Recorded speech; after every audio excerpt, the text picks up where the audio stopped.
So I don't know what to tell you. A major leak of classified documents has Washington wondering. Call Mark Pinsky. No, call Mark right now. Somebody needs to be called. Call Mark Pinsky right now. Somebody needs to be called. I should not be opening up the station this way. This is ridiculous. Yeah. Or speak to Mike Mercado. The discussion turned to Ukraine, and the poster started typing in information with the poster's own thoughts. Then a few months ago began posting images of papers with the folds in them. The posts include details of U.S. and NATO assistance to Ukraine and a top secret... Testing. Okay, I'm reaching out to Mike Mercado also.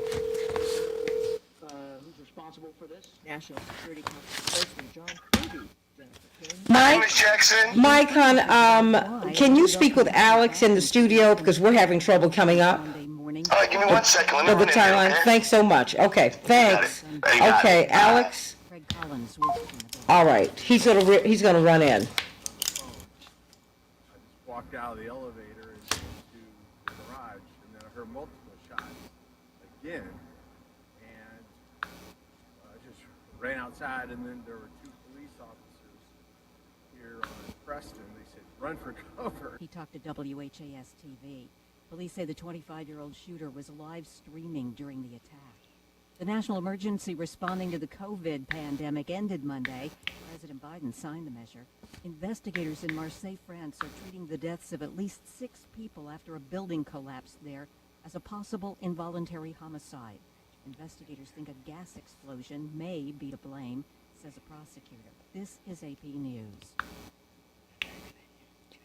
To Virginia now, and a school shooting in January. In Virginia, a grand jury indicted the mother of a 6-year-old boy who shot his teacher. The 25-year-old is facing charges of felony child neglect and endangering a child by reckless storage of a firearm. AP is not naming the mother to shield the identity of her son. The boy shot his first-grade teacher, Abby Werner, in January inside her classroom at Rich Neck Elementary School in Newport News. I remember him pointing the gun at me. I remember the look on his face. I remember the gun going off. I remember feeling something. Police say the mother bought the gun legally. The lawyer says she plans to turn herself in later this week. After the shooting, the family said the boy has an acute disability that required a parent being with him in class every day. The parent was not with him on the day of the shooting. I'm Ed Donahue. And I'm Rita Foley, AP News.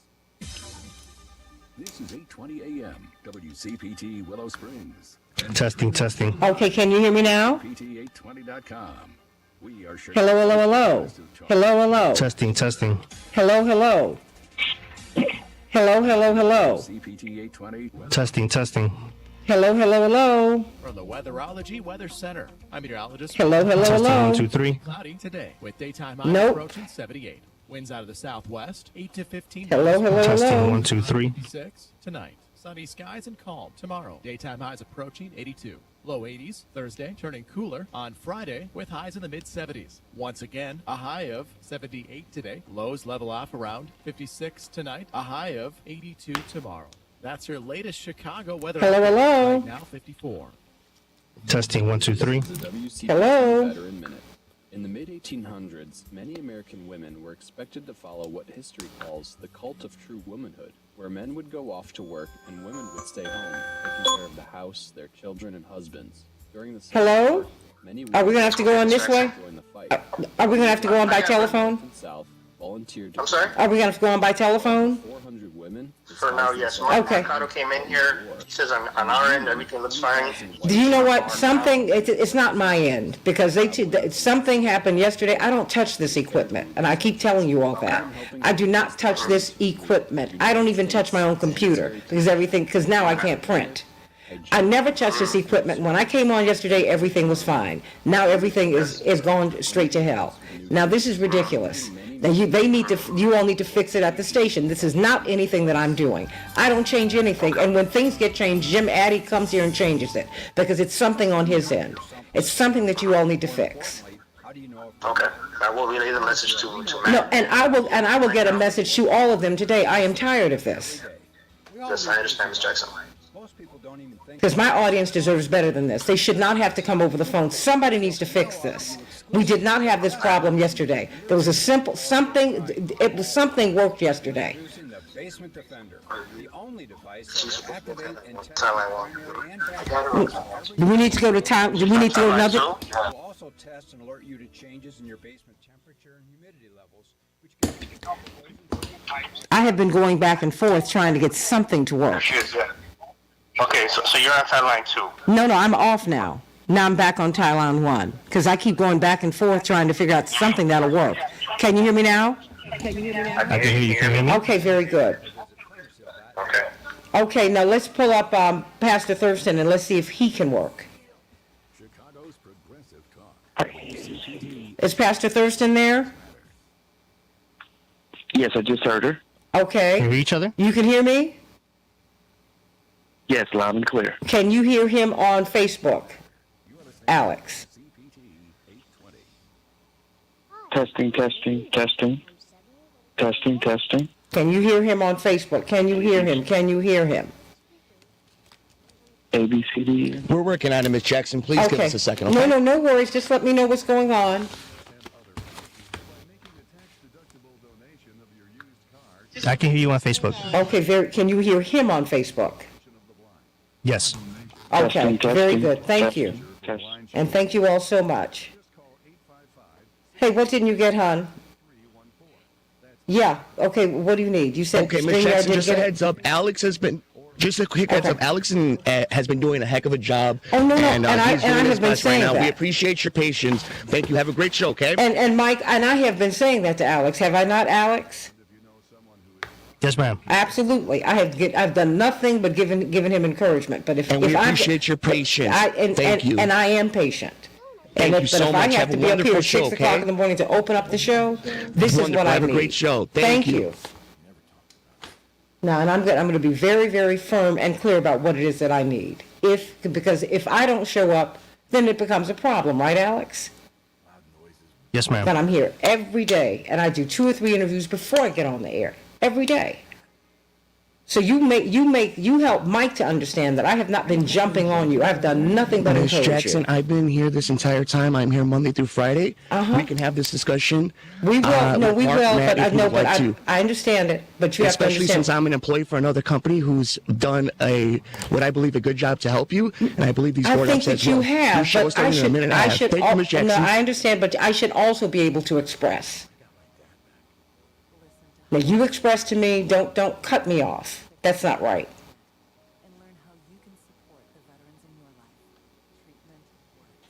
Recovery is possible. Because at the end of the day, I'm responsible for for lifting the station up at 6 a.m. We have 1 minute, Ms. Jackson.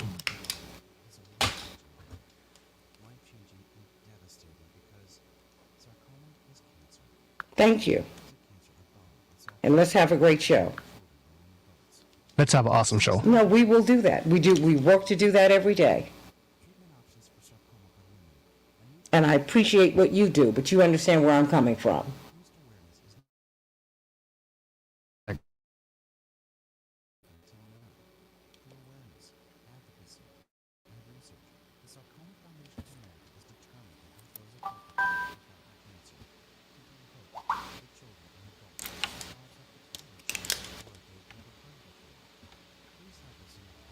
Ten seconds. Stand by.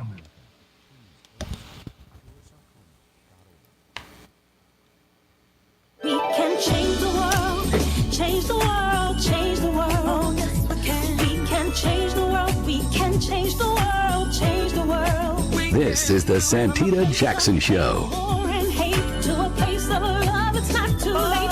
Gotta save the children, we can't wait. Let's change the world.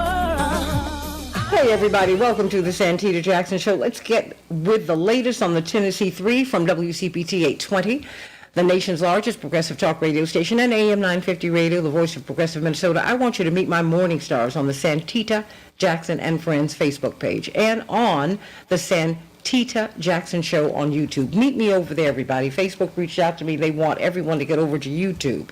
So please go to the Santita Jackson Show, Francis and Eric and everybody else. I am Santita Jackson. I want you to know that 15 million people have lost health care coverage in the past week. While we were watching former President Trump's plane idle on the runway, no one had this discussion. We're going to be talking about that today with Bryce Green. And then, of course, the Tennessee Three. Justin Jones, by a vote of the Metro Nashville City Council, has been voted back into his seat. But all over the country, all kinds of mischief is happening in these state houses. Indeed, we're going to have State Senator Lena Taylor from Wisconsin, who's letting us know that if the same thing happened in Wisconsin, there is legislation that is on track to be argued and perhaps passed, because the Republicans have the majority. If the same thing happened in Wisconsin, Justin Jones and Justin Pearson would not be able to be reseated. They have legislation that would block the reseating of an expelled member. Think about that, everybody. Let's talk about that on the Santita Jackson Show. And, of course, we will have John Nichols on to talk about the same thing, about why this is so important, because things like these incidents with the two Justins and Gloria Johnson, this is happening, all these incidents are happening in state houses all across the country, which Republicans planned to overtake after the election of President Barack Obama, as outlined in David Daley's New York Times bestseller. He's been on the show countless times. Rat Aft, the true story of the secret plan to steal our democracy. So let's get busy, everybody, as Arsenio Hall used to say, so that we can get down to the business of understanding just what we're dealing with, the moment that we are in Chicago, we're going to have a high of 74 degrees, partly cloudy. Minneapolis, St. Paul, wow, it's going to be cooking up there, almost 80 degrees. 79 degrees, partly cloudy. In the NBA, the Timberwolves are facing off against the Lakers. Hopefully they're pulling it all together up there, having that fight the other day. But, even on teams, we have disagreements. Sometimes we have fights, but we kiss and we make up, do we not? That's right. Amen, WCPT. In the NHL, the Wild 4, Chicago 2. What has happened in the rest of the world, everybody? Well, everybody is talking about the reseating of Justin Jones. The Nashville Metro City Council said, you've got to reseat them. So now attorneys for Justin Jones and Pearson, the two Justins, are saying they're warning the Tennessee GOP against further retaliation. We're going to be talking with Wisconsin State Senator Lena Taylor about the kind of retaliation that could be coming, the kind of retaliation that is now being legislated in state houses all across the country against people who dissent, against people with progressive ideas, against people who oppose the corporatocracy. Open your eyes, everybody. After this SVB, that is the Silicon Valley bank disaster, U.S. voters are in favor of stronger bank regulations. Where are they, everybody? Where are they, everybody? And the 15-week abortion ban, many people are discussing what that looks like. Many women don't even know that they're pregnant at 6 weeks. So, what about this pill? What about this pill, everybody? So I want you to call me at 773-763-9278, 773-763-WCPT, and let's talk today about the Tennessee Three. Let's talk about these draconian measures that are being enacted in state legislatures all across the country that are preventing you from getting your voice heard, because that's all Justin Pearson and Justin Jones and Gloria Johnson were trying to do after that horrifying shooting. And we just had another horrifying shooting in Louisville. 5 people were killed, and we have a police officer who had to have brain surgery yesterday. He's not even 2 weeks out from graduating from the police academy, and we can't get common sense gun legislation. We have war-grade weapons on our streets. Is that what you really want? Call me at 773-763-9278, 773-763-9278. Meet my morning stars over on the Santita Jackson Show YouTube channel and on the Santita Jackson and Friends Facebook page. Robert Williams is already over there, as is Linear Bob. Thank you, thank you, thank you, thank you. And Michael Ann, hey, one of the founding members of the Morning Stars, everyone. July 15th through the 19th, we've got the Rainbow Push International Conference. I want you to be there. Please meet us there. It's going to be fantastic. We'll be talking about all of these issues and more. I want you to call me at 773-763-9278. I want you to be there. Go to rainbowpush.org. Go to rainbowpush.org so that you can go on and get registered for the conference. You do not want to miss it.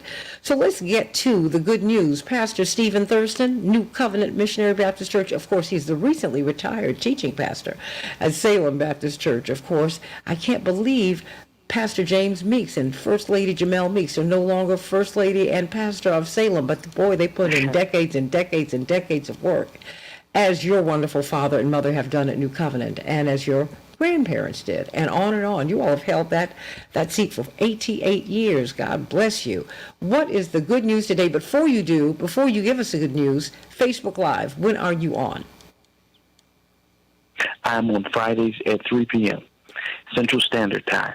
And you can go to my name, Stephen with the PH, Stephen Thurston, pull my page up and join in. If you miss it, you can always catch the replay.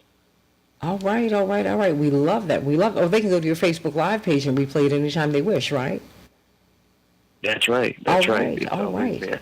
Well, give me some good news. I need that today. I know you do. Listen, the good news is that we can find focus in a very noisy world. Here's a question for you. Have you ever woke up and had a plan for your day, but it withered and died as interruptions and distractions detoured your focus? In our modern context, it's so very easy to get distracted from our work, from our goals, our hopes, and even our dreams.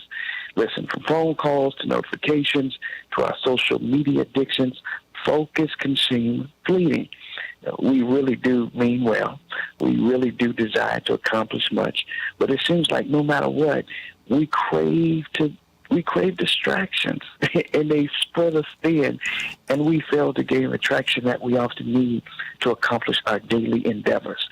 And as you're listening to this right now, your mind has probably already started to wander off to the list of to-dos that could have or should have been completed by now, if only you've been able to maintain your focus.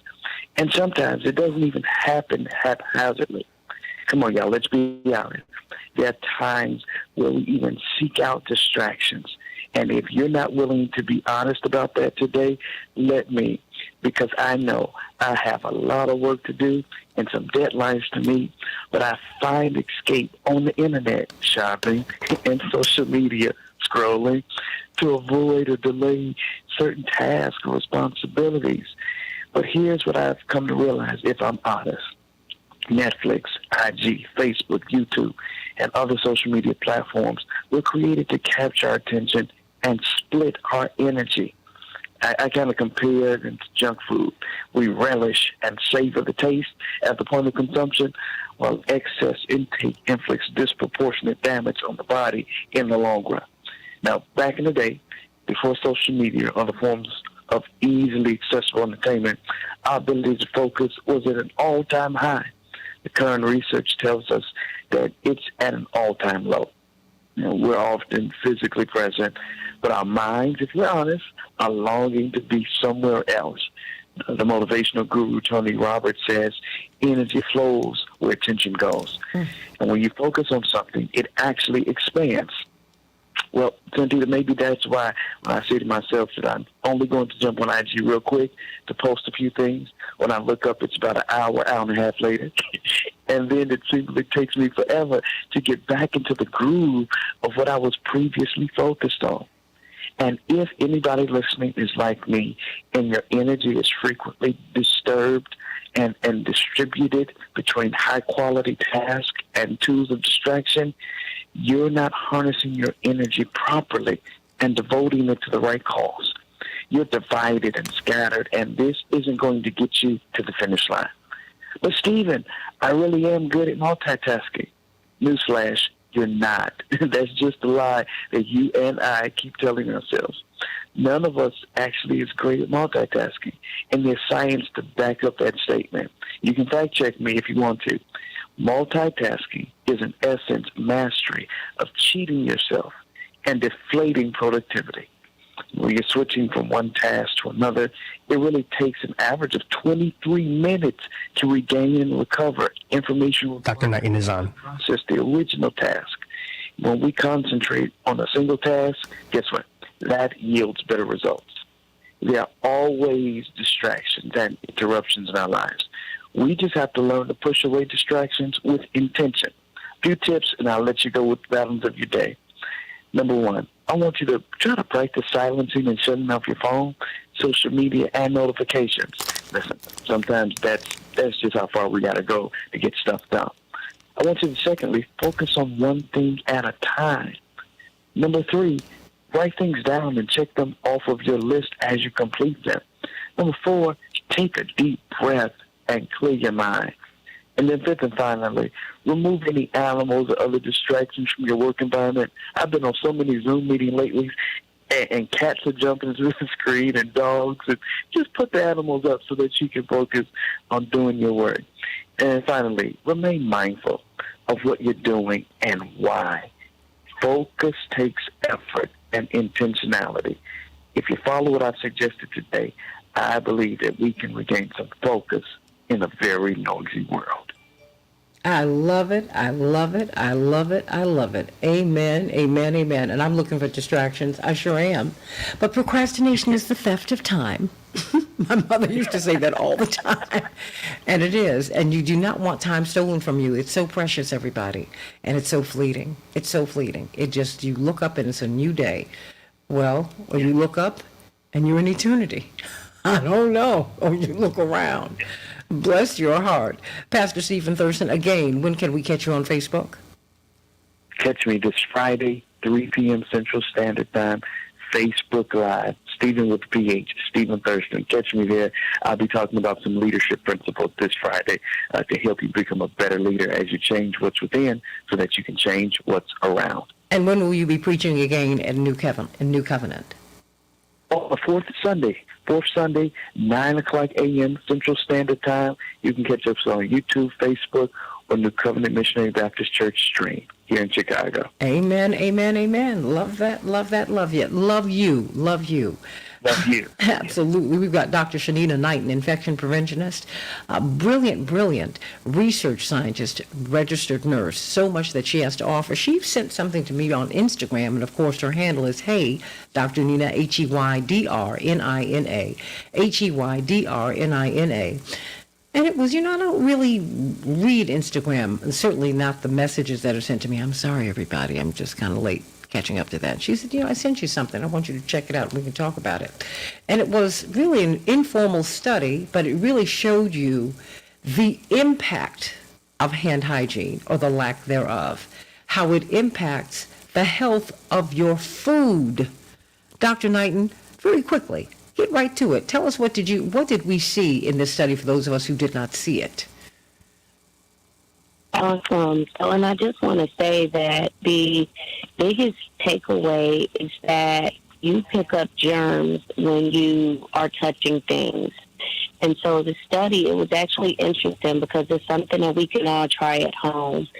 So long story short, the gentleman had 3 pieces of bread. One piece of bread was used as a control, which means that nothing was done to it. One of them was used after he washed his hands, and then another one was used after he used hand sanitizer. What he did was he went around and he touched surfaces. So he had the control where he didn't touch anything with the bread, but everything else showed what he touched in public. So he went out, he touched elevator buttons, he touched escalators, he touched commonly used, let's say, pen pads. He touched things at the grocery store. So anything typical that you would come across on your day-to-day, this gentleman touched out in public. I want to say he even rode, let's say, the subway. He did everything and consciously did not clean his hands. So when he did clean his hands, let's say using soap, and then repeating those same places he went to go visit and doing hand sanitizer, he placed the bread inside a Ziploc bag. And after placing it in Ziploc bags, came back 2 weeks later, and you could see that the bread that had no touching on it had minimal mold. It actually had no mold. Mm-hmm. And then when you looked at the one with the soap, because of the germs that was touched, it had some mold. And then when you looked at the hand sanitizer that was used, that was the one that was the moldy. Of course, you don't know what kind of hand sanitizer was used, but I still found it very interesting because we tend to downplay everything that we come in contact with on a regular basis with the assumption that people clean their hands. My recommendation to people today is that more so now than ever, I mean ever, and trust me, I've been at this for over a decade now, but more so now than ever, when you are out in public, there are hand sanitizers, there are wash stations, there are a lot of resources around you, and you can even carry resources yourself, which means that after you get off that escalator, be on the lookout for the hand sanitizer dispenser at the top or at the bottom when you get off. When you're getting on the elevator or getting off the elevator, look for hand sanitizer that is around you. After you're done touching the pen pads in the grocery store, and you're pushing your cart to the front, look for the wipes that was there in order for you to wipe down your cart. There's so many different things that we don't realize are available to us now that wasn't there before.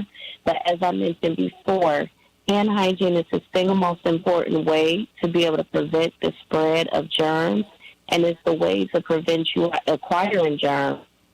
And not only just that, it is your number one protective mechanism, because we as human beings are the only species of animal that use our hands for absolutely everything. So our hands can protect us, but they can also make us very sick if we're not paying attention to what we're doing with them. So that's my word in today, Santita. I'll always say it. Stay ready so we don't have to get ready. And remember, only 3 to 6% of people, a study shows, cleanse their hands correctly. Try to be one of those 3 to 6%. Hey, everybody. And you know what? In this study, he touched mailboxes. He touched handles of cars. He touched just the things that we touch every single day. And when you don't wash your hands and when you don't wash them properly, and I have to tell you, of course, the kind of hand sanitizer you use does matter. But, to me, there's nothing like soap and water and really, really, really washing my hands and then grabbing the tissue so I can grab the handle with the tissue after I've washed my hands. I mean, it's just made me much more conscious and conscientious. And my grandmother, Gertrude, who worked in the hospital, she worked in the VA hospital for decades. And she was the person who would serve you your food in the hospital. She was what we called her a germaphobe. But because she worked in the hospital and worked around germs, she was very, very, Dr. Knighton, very, very conscientious about how you ate, about what you ate, and about germs and how easily we could pick up deadly germs or germs that could really harm you. So think about that, everybody. Wash your hands, please, and don't rinse them under the water. Don't just squirt a little soap on there and keep it going. Really wash your hands so that you can enjoy your meal. All kinds of illnesses we pick up because we have not washed our hands properly. Think about that. Dr. Shanina Knighton, everybody. Hey, Dr. Nina, HEYDRNINA. You want to follow her, everybody. She's got some great stuff for you every day. Let's talk about 15 million people who've lost their health insurance benefits while we were looking at Trump's plane idle on the jetway. Back with more of the Santita Jackson Show. And of course, at the top of the hour, the Tennessee Three, let's talk about them. Let's talk about the legislation that is coursing through, or the pieces of legislation that are coursing through state legislatures all across the country that would prevent a Justin Pearson or Justin Jones from being reseated. Oh, these people are getting prepared. They're ready for the dissidents now. Think about that, everybody. Think about it. Think about it. Back with more of the Santita Jackson Show on WCPT and AM 950 Radio in just a few minutes. Thank you, Dr. Knighton. How are you? I'm doing pretty good. How are you? Good, good, good. Just running today. I'm going to have to let you go so we can go on and grab some of these lines. But I will be calling you a little bit later on today, okay? Sounds good. All right, sweetie. Thanks so much. You're welcome. All right. Bye-bye.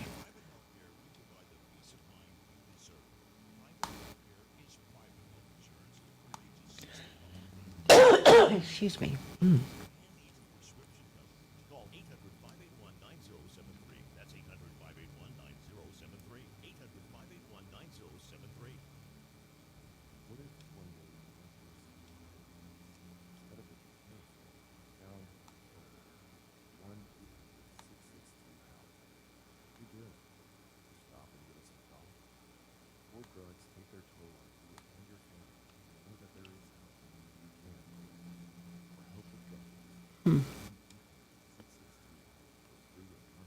Mr. Green is on. Okay, thanks so much.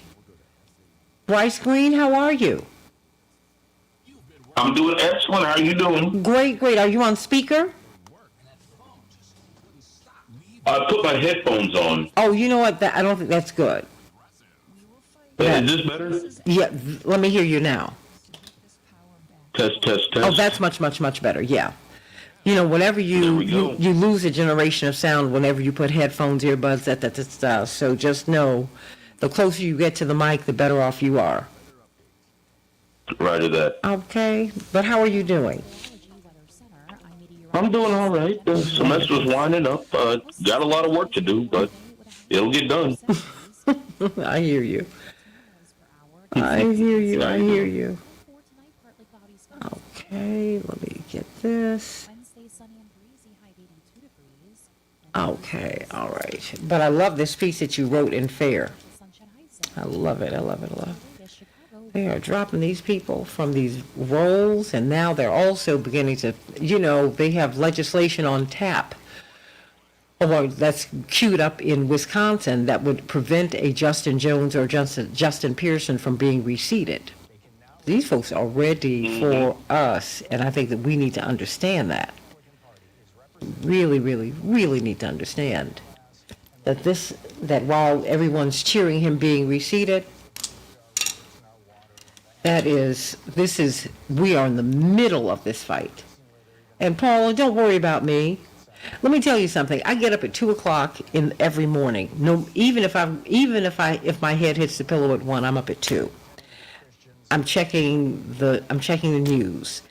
I'm trying to make sure that my guests will still be up. Sometimes, you know, I don't find out that they're going to be up until I'm on the air. But I do everything I can to present a solid show to you today. And so do the people at WCPT. It's hard getting up and getting into the station by 5 or 5:15 to make sure that this is up. This is not an easy thing. This is a tough shift. But it's okay. And we do what we do. And so occasionally you will hear me, and not often, because I'm like my father, I'm slow to react to things because I know that there are a lot of moving parts. But I need things to be right, and I need them to be right for you. I need them to be right for you. We can lose listeners when things are not right, and I don't want to do that. And I'd just like to know, what the issues are. So that's what you saw with me today. And so as kind and as patient as I try to be, there are times when I am like, you know, I'm always going to try to be kind, but I'm always going to push to get things right. I'm going to do that. Because my name is on the show. 10 seconds. And it's my reputation. And it's the information that you need. And this is why you're here. Stand by. So thank you. Thank you, Alex. Let's get to it. We can change the world, change the world, change the world. We can change the world, we can change the world, change the world. This is the Santita Jackson Show. War and hate to a place of love, it's not too late. Gotta save the children, we can't wait. Let's change the world. Hey everybody, welcome back to the Santita Jackson Show, coming to you from the nation's largest progressive talk radio station, WCPT and AM 950 Radio, the voice of progressive Minnesota. I want you to call us at 773-763-9278, 773-763-WCPT. At the top of the hour, we'll be talking with Wisconsin State Senator Lena Taylor about the Tennessee 3 and about legislation that is on track in Wisconsin that would prevent the reseating of a dissident, of someone who's expelled from the body. Now, mind you, in Tennessee, they have had people who have urinated on the floor in the well of that chamber, who've urinated on desks, on tables, on chairs. They've not been expelled. What is the standard, everybody? The Supreme Court doesn't even have a code of ethics by which they must abide. What is going on here? So think about that, everybody. Let's talk today on the Santita Jackson Show. But first, you know, last spring, there was some concern about 15 million people who could be kicked off of Medicaid. 15 million people. And that's where we kind of get lost in the fog of, are we going to indict Trump or not? What are we going to do about him? And, Ukraine, but Trump, what are we going to do about him? Is he going to run? Ukraine, and then a few other things, another shooting, And I'm not being dismissive. I'm not being funny. I'm just saying all of these things, but people need their health care. Now, I can tell you that from my own Christian experience. Over the past year or so, I've experienced ups and downs with my health or just trying to find out what's going on, and that costs money. And I have an excellent health insurance plan, but it still costs you money. Can you imagine if you don't have insurance, what happens to you? You don't get the care that you need. You don't. You just don't. And so now, 15 million people are ever closer. It's beginning to happen. They're getting kicked off of their Medicaid. We got more and more people while we're still in a pandemic, although the business forces have said that we are no longer in a pandemic, we're still in one. COVID's still out here. All of these issues are still out here. These health concerns are still out here. And yet, we were watching Trump's plane last week. So I was so glad that I tuned into Fairness and Accuracy in Reporting. And of course, Bryce Green wrote a tremendous piece. He said Trump's idling plane got more TV coverage than Biden cutting health care for 15 million people. Welcome back to the show. Family on the show, of course, Bryce Green, contributor to Fairness and Accuracy in Reporting. Talk to us. What is going on? What did you find out? All right. Well, I was looking at the same things that you were looking at. I was looking at all this coverage about Trump being arraigned and indicted and potentially being arrested. There was a lot of excitement in the media about this sort of thing. But if we're being honest, we've all known that Trump was a con man, a business criminal, and he's committed far worse crimes that don't get nearly as much coverage, especially while he was president. But the real issues that are affecting millions of Americans, they tend to get buried in a media environment like this. One of the key things that got buried was this 15 million people getting kicked out of healthcare, off of Medicaid, because of expiring pandemic-era policies that really boosted the state's budget with this sort of thing. Now it's ending under the Democrats, and 15 million people are projected to be thrown off of Medicaid because they're no longer eligible and these programs aren't funded as they could be. But you can guess which one got more coverage. CNN and MSNBC, who love Trump for the ratings that he gives them, well, they focused a lot on this Trump indictment to the point where they focused on Trump's idling plane, or in the case of MSNBC, they showed the plane for 66 minutes and other footage, the motorcade, and just idle B-roll footage. And CNN, they aired 48 minutes of this.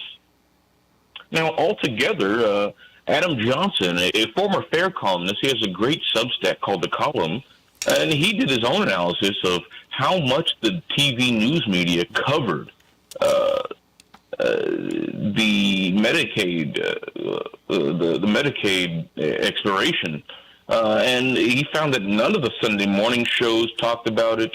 There were scattered mentions on MSNBC for 2 minutes, ABC for a minute and a half, and CBS Evening News for all of 19 seconds.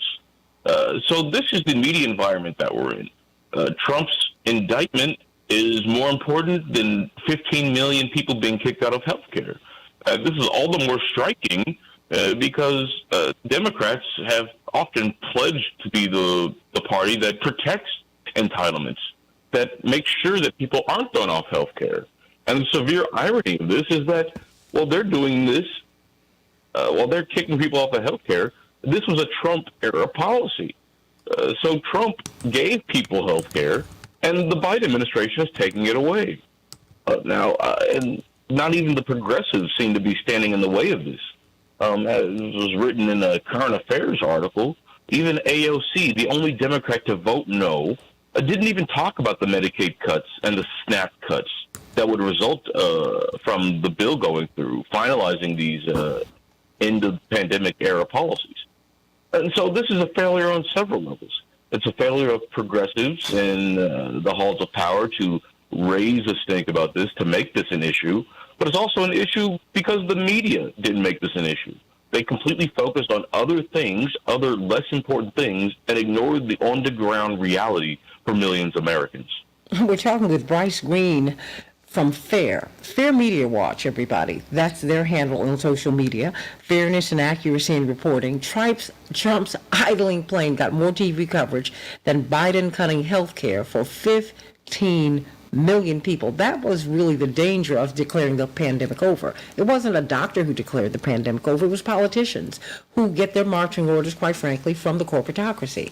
They declared the pandemic over, even though people still getting COVID, people still getting other illnesses, and they're getting sick, they're dying, and more Americans still don't have the adequate health care coverage that they need. Indeed, even with Obamacare, and we absolutely need the ACA, the number one driver of bankruptcy in America today are your health care expenses, even with insurance.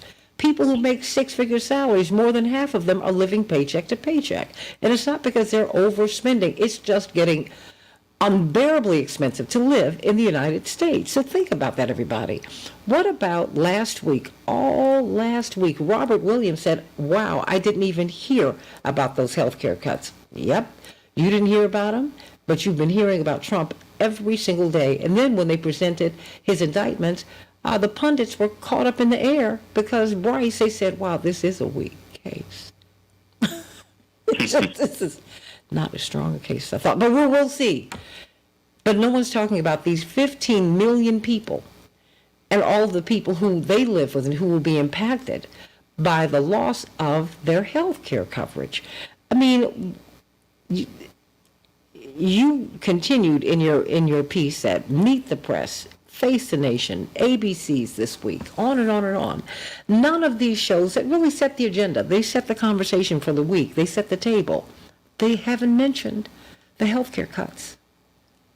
I mean, Trump is, former President Trump, okay, they talked about his taxes. Everyone's looking for loopholes in their taxes. What he has really told you, he's kind of let the dirty secret out. The tax system is built for business people and the corporatocracy, corporatists. If you're a corporation, you're going to pay less money than an individual than a wage earner does. Those are facts. Everyone is looking for a loophole. So get over that. What you need to find out is your health care is what's going to cost you. That's what's going to cost you. And it costs you plenty, but we're not even talking about this. I mean, talk to me about let's dig into the weeds a bit. I mean, who covered what? I mean, because we've already been told by the heads of the networks, Bryce, that former President Trump drives up ratings. But while they're driving up ratings, it seems like they're driving him back into the White House because they mention him every day. Bryce Green. Right. When Trump was exiting the presidency, one of the heads of the major cable news networks, and I think it was CNN, well, he said that, ratings are going to go down because people don't have a villain. People don't have the heel to root against that they had in Trump. MSNBC and CNN audiences, I mean, this has been known for marketers and market researchers for a long time, is that outrage drives engagement. And no figure generated as much outrage as Donald Trump. Even long after his presidency, even when he's been removed from the White House for 3 years, almost 3 years, he still holds such a power over the media ecosystem because on the right, they love him and he's very popular. And on the Democratic side of the aisle, well, they love to hate him. And so there's a media model that was sort of penned by Matt Taibbi, the journalist, and he called it Hate Incorporated. And it's a understanding of the media where the media has divided itself into ideological sectors. And each sector only covers issues that they can blame on the other side. So Democrats will cover issues that, or Democrats and their affiliated media will cover issues that blame Republicans, and Republicans and their affiliated media will cover issues that blame Democrats. Meanwhile, the issues that implicate both parties, things like the corporatocracy, things like war spending, things like the banks, all of those issues get swept under the rug. But the problem is that those bipartisan issues are largely the ones that affect people's lives the most. And so the result is that important things get ignored in the media ecosystem and trivial things get elevated. And so the people in power, they focus on the trivial things because they pay attention to this agenda-setting media. And the people who matter, the everyday Americans, their issues get thrown to the side and ignored, and nothing ever gets solved for them. And so that's a way to maintain the status quo here in America. If the media doesn't set the agenda properly, well, then nothing will get done properly. That's just an enduring fact that highlights the importance of independent alternative media sources to create alternative centers of information and power that can put pressure on these governing structures that might be able to affect some real change. But if we don't talk about the issue, that's impossible. Well, see, I'm wondering if he's a useful foil, because surely the corporate media cannot be this, such dullards. They can't be this dim-witted.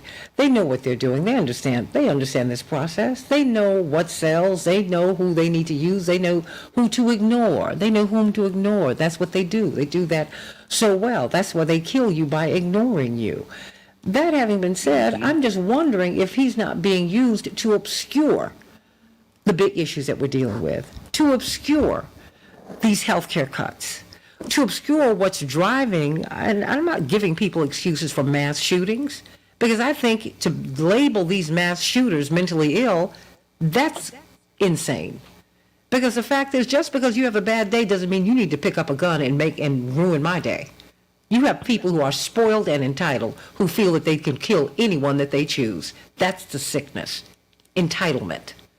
But what I'm looking at now is de-dollarization. It's happening all over the world, Bryce, and it's a conversation that is forbidden in corporate media, in corporate media. But this is going to change how Americans and how Americans live and how America functions, the respect that we will and will not have in the world. We're not having that conversation, Bryce. You can't have a lot of sick people walking around America. Has not the pandemic shown you that? With an airborne illness, we're all vulnerable to each other. You better make sure your housekeeper or the maid in the hotel is well. Because guess what? They're touching everything you touch. I mean, Bryce, I'm just wondering, is he a useful foil? Because we know who he is. As if all of these oligarchs have not stepped on a whole lot of toes to become billionaires, to be on track to become trillionaires. You think you do that being a nice guy or nice woman? Really, Bryce? Come on. They know the science of this. And nothing's being done here. How do 15 million people in this country lose health care and no one is talking about it? What did they say? 66 minutes. 48 minutes of B-roll. That's what CNN gave us. MSNBC, 66 minutes of B-roll of Trump sitting on the runway. You mean to tell me they couldn't devote 2 or 3 minutes to 15 million people losing health care?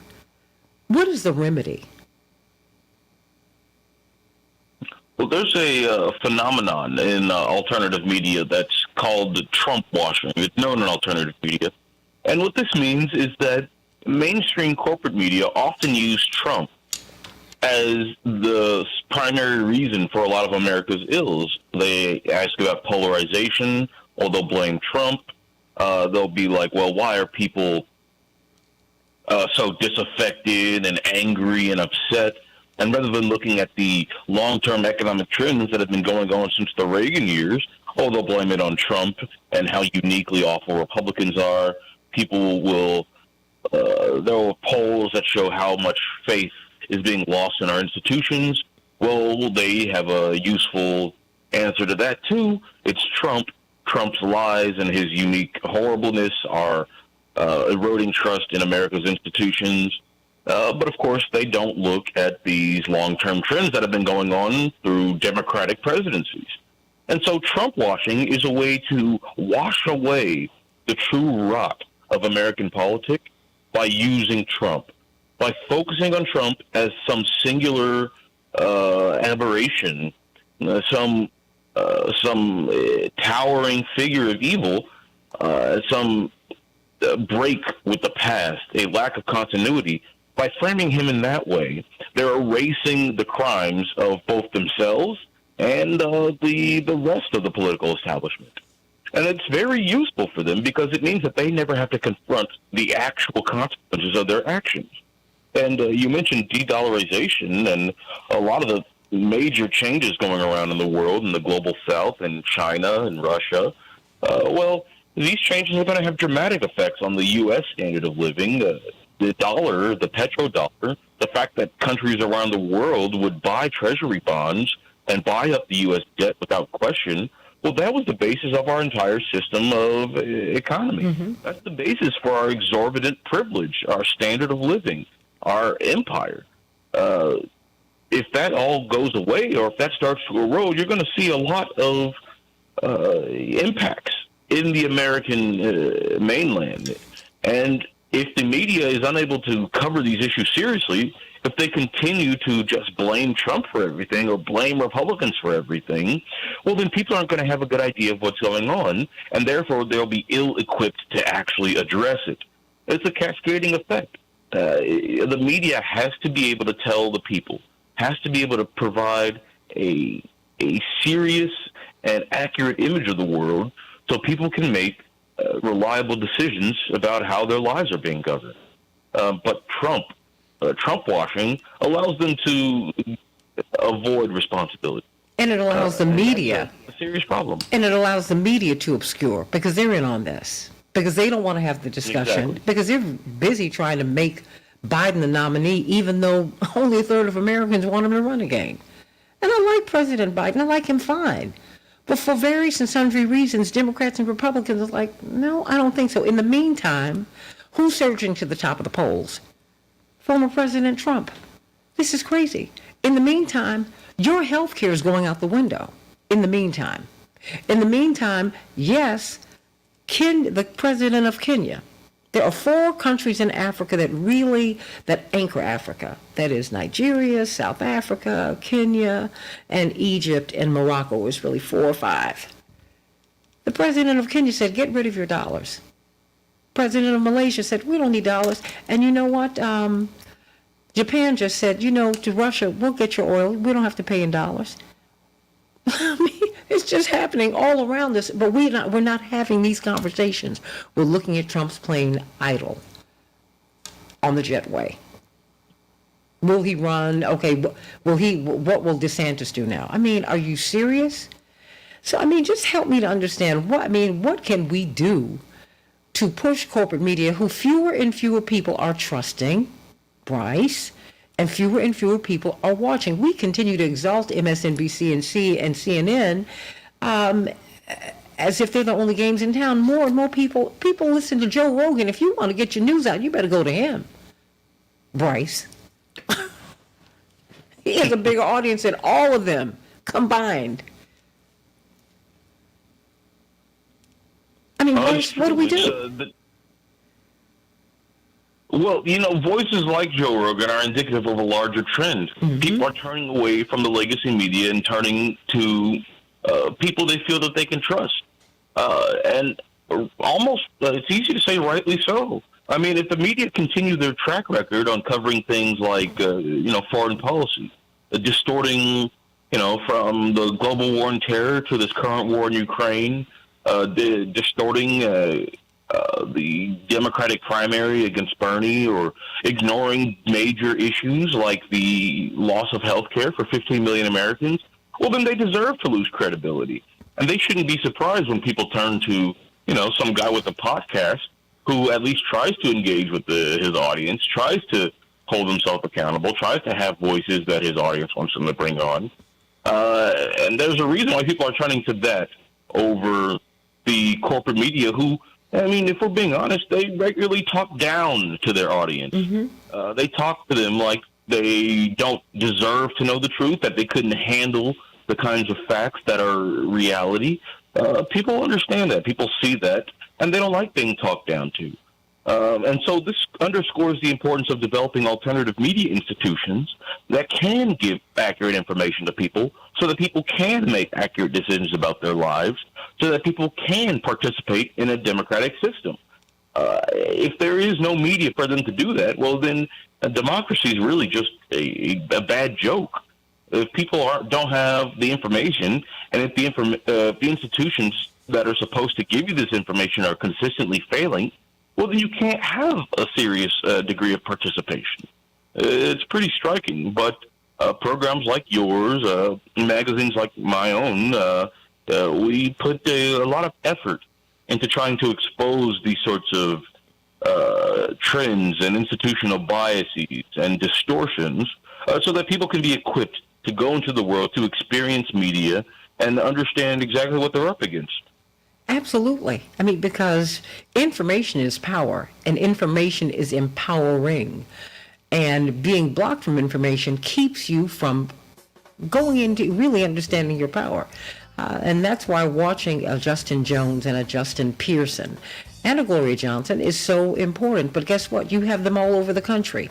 And now we have legislation that is on track in Wisconsin and all over the country that would block a Justin Pearson, a Justin Jones from being reseated if they are expelled by the body, by a heavily gerrymandered body, by the way. So we have to pay attention to all of it, everybody. And do not buy into this, this glorification of former President Trump. Every move that he makes, he got out of bed this morning, he had some Wheaties, and on and on and on. You need to ask about the health care. You need to ask about what's happening to the dollar. Because these people are making moves all over the world, and it's going to impact how we live. Yeah, you have American economists who are saying, oh, no, it's not going to happen. It's happening already. You have the BRICS nations. The Saudis are joining them, Bryce. They're like, wait a minute. America is joining Europe. Europe is trying to figure it out. The former colonizers are trying to kiss up to those, well, they're still trying to own the people they used to colonize, but now they're finding out they got to work out another deal. Think about that, everybody. Think. What's the final word? You got 1 minute, Joe. You got 1 minute, Bryce. It's important for everyone to understand that the corporate media does not have American interests at heart. Most people have understood that for a long time, but more and more people are starting to understand, to the point where trust in media is at a record low. And there's a good reason for that. But the important thing isn't to disconnect, to turn off, to just realize that, or to feel that you can't do anything, that you can't affect the world. It means that you have to dig a little deeper. If you want to know what's going on in your world, you have to put in some work. You can't accept the narratives and the facts that have been spoon-fed to you by the corporate media, by the U.S. establishment, by the oligarchy. You have to seek out alternative and independent media sources that are truly adversarial and are able to counter these narratives, that are able to give you the accurate information about America, about its domestic policy, and especially its policy on the world stage. Because major changes are happening, and if Americans aren't prepared for them, they're going to be blindsided, absolutely blindsided, and then wonder what happened. And when people are confused, scared, and disaffected, that is the breeding ground for dangerous political changes to happen. And that is what we've got. That's how American fascism could emerge. And that is what we've we got. need to be on guard against that. We've got it right now, everybody. Bryce Green, everybody. Fairness and accuracy in reporting. Support them. They deserve your support because they're supporting you. Let's talk about the Tennessee 3 on the Santita Jackson Show in just a few minutes. Thank you so much, sweetie. As it is, I just lost one of my guests. So I'm going to see if I can get... Oh, honey, thank you. We've got to talk about de-dollarization. Absolutely. And what that means. Well, have you gotten in touch with Aaron Good yet? I know it's been... No. You know what? Would you connect me, honey? I've had so much... Hold on one second. I'm calling someone right now. Absolutely. I'll connect you. Don't worry about it. I'll put you in touch with you. Do that. Give him my number. Oh, absolutely. Absolutely. Okay. All right, sweetie. Thank you so much. I'll call you. I'm going to call you later, Bryce. Okay. Have a great morning. Hey, hon. Hey, can you come on and talk about the Tennessee 3 real quick? Of course. And movement building? Of course. We'll call you right now. Okay, bye-bye. Alex?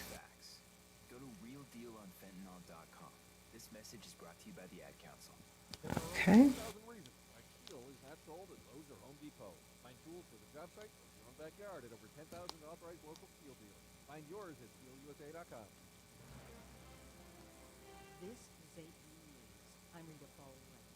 In Louisville, Kentucky, they're remembering the 5 people shot dead by a bank employee who was then killed in a shootout with police. The AP's Donna Warder. Miss Smith is on. Okay, and and Mr. Kyles cannot join. I'm sending you this, but I'm going to send you Mr. Dwight McKee's number, okay? Yes, ma'am. Okay, thank you so much. Thank you for everything. I'm glad we got up.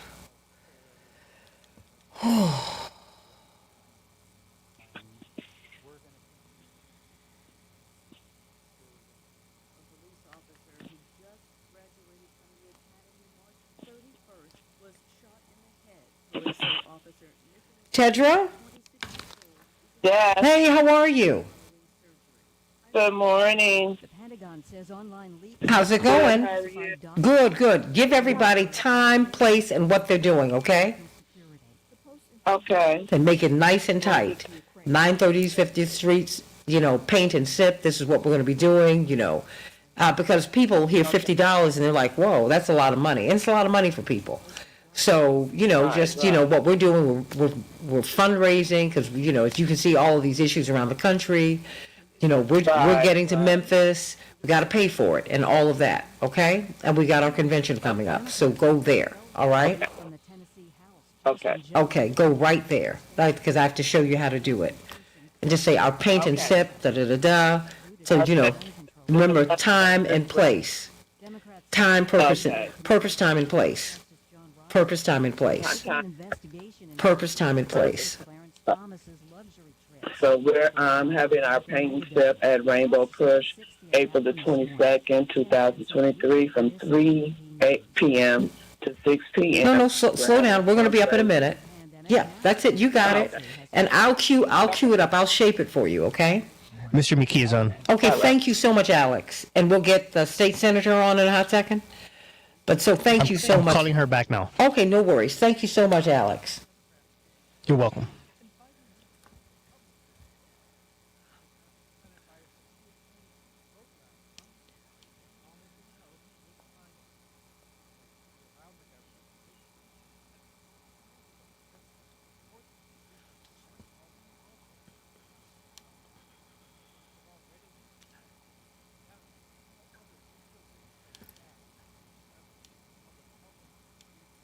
Okay. Okay. Mr. McKee? Yes, ma'am. Okay, great. We're going to be talking about, obviously, some of the legislation that's on track, because now, there's actually a book out about all the things that are happening in these state capitals and these state legislatures all around the country. What happened in Tennessee is happening all over the country. And marching is important, but I need you, it's just like when we were talking about the Saturday morning forum, and people need to understand what really was behind that. Organizing is so important. That's what Kevin Gray, God rest his soul, he said, you all have to organize, and organizing takes a lot more work. And, it's not something you just jump up and do. You have to get people involved, and they have to stay involved all the time. So help them to understand the things that they need to do. Yes, everybody, we have Rainbow Push is on a fundraising drive, and we're having a paint and sip event. You have libations, and you can paint, and it's going to be fun, and it's going to be on Saturday. And we want you to join. Tedra Smith is going to be joining us just very shortly to tell you about that at 930 East 50th Street from 3 to 6 on Saturday. You don't want to miss it. It's going to be great, great, great, great, great. So stand by, everybody. We're coming up shortly. Okay. But after people are corrected several times and they continue to say it, it seems like it's an act of incivility. As if every time we mention the other party, it just came out with a kind of political speech impediment like, oh, the banana... Okay, thank you so much, Alex. We were to say that every time we mentioned the banana Republican plan, but we wouldn't do that. So, out of pure political courtesy, when it's an adjective, refer to the Democratic Congresswoman or the Democratic member. Hear more from Cliff at heartlandsignal.com and subscribe to this YouTube page. Dr. Craig here with Mark Drugs, and I thank God every day that I actually get paid to help people and pets on a daily basis. Today, I'm asking you for help. Both Mark Drugs in Roselle and Deerfield are actively hiring pharmacy technicians for our pharmacies. 1 minute, and I still haven't been able to contact Miss Taylor. I'll continue to try. Okay, no worries. Just continue to try. Thank you so much. While experience is preferred, it's not a requirement. We're happy to train you. After all, Mark Drugs is not your standard pharmacy. We're looking for motivated employees willing to learn new skills and looking to become dedicated healthcare professionals. If you are interested in a position at either Mark Drugs location, inquire at info@markdrugs.com or call the pharmacy of either store. 30 seconds. Okay, thank you so much. Choice when it comes to where you work as a healthcare provider. And a great choice is Mark Drugs in Roselle and Deerfield. You'll get to provide better health and care 10 seconds. for people and pets. Help wanted. Inquire at info@markdrugs.com. Light at the end of this tunnel. That light at the end of the tunnel. Your guiding light. That light is going to get brighter and brighter through another day. And Jonas Stand by, please. live, local, and progressive. Weekday afternoons at 2 on WCPT 820. We can change the world, change the world, change the world. We can change the world, we can change the world, change the world. This is the Santita Jackson Show. War and hate to a place of love, it's not too late. Gotta save the children, we can't wait. Let's change the world. I am green. Hey everybody, welcome back to the Santita Jackson Show. Let's talk about the Tennessee Three. I want to hear from you. What are your thoughts? Justin Jones has just been reseated. But what's behind that? Indeed, his attorneys, as well as Justin Pearson's attorneys, are warning the GOP not to pull any fast ones, and they're being pulled all across the country, everybody. Let's talk about it on the Santita Jackson Show. We have to do more than march. We have to organize. We're going to be talking with Dwight McKee about what our next steps are in order to prevent this horror from happening once again, or know how to fight it when it does. John Nichols will be on with us at the bottom of the hour, talking about how important the fight for the integrity and the restoration of the Tennessee Three, two of the Tennessee Three, indeed are. This is happening in state houses all over the country, everybody. People are being silenced effectively. Up in Wisconsin, there is legislation that is on track to be voted on and perhaps passed that would prevent a Justin Pearson or Justin Jones from being reseated. Think about that, everybody. If you're expelled from the body, for whatever reasons the body decides to expel you, they won't let you back in. Let's talk about it, everybody, on the Santita Jackson Show. Call me at 773-763-9278, coming to you from WCPT 820, the nation's largest progressive talk radio station, and AM 950 Radio, the voice of progressive Minnesota. Hey, Facebook reached out to me. Now, you meet me on the Santita Jackson and Friends page, for sure. But they want everyone to go over to YouTube, the Santita Jackson Show YouTube channel. So please get on over there, Miss Tanya and Robert and everybody who can get over to the Santita Jackson and the Santita Jackson Show channel on YouTube, and like and subscribe, and everybody like and share the show, right now. If you're on Facebook, like and share the show. If you're joining me on Twitter at Santita J, like and share the show. Please, please, please do that, everybody. So let's get to some of these headlines. And today, I think spring, at least it feels like it's here, but in Chicago, you know, you can never be sure until July, I guess. In Chicago, we'll have a high of 74 degrees, partly cloudy, and Minneapolis, St. Paul, 79 degrees, partly cloudy. And in the NBA, the Timberwolves will be facing off against the Lakers tonight. The Wild will triumphant over Chicago, 422, everybody. Wow, yet another shooting. A 25-year-old bank employee opened fire at his workplace in Louisville, Kentucky yesterday and live streamed the attack that left 5 people dead and 8 others injured. Indeed, there was a police officer not 2 weeks out of the academy. I think his acting superintendent yesterday said he was 10 days out of the academy. He was hit in the head. He had successful brain surgery yesterday. We're praying for him to pull on through everybody. The gunman was killed by police after a shootout that wounded 2 officers. Indeed, according to a source familiar with the investigation, the gunman left behind a note for his parents and a friend indicating that he planned to carry out a shooting at his workplace, though it is unclear what the message said. Indeed, he had just been fired from that bank. President Joe Biden signed a bill yesterday ending the national emergency for COVID-19 months before he intended for the declaration to cease. One White House official downplayed the bill, saying that, quote, to be clear, ending the national emergency will not impact the planned wind down of the public health emergency on May 11th, close quote, which enabled the government to provide many Americans with COVID-19 tests, treatments, and vaccines at no charge. They continued, since Congress moved to undo the national emergency earlier than intended, we've been working with agencies to address the impacts of ending the declaration early, close quote.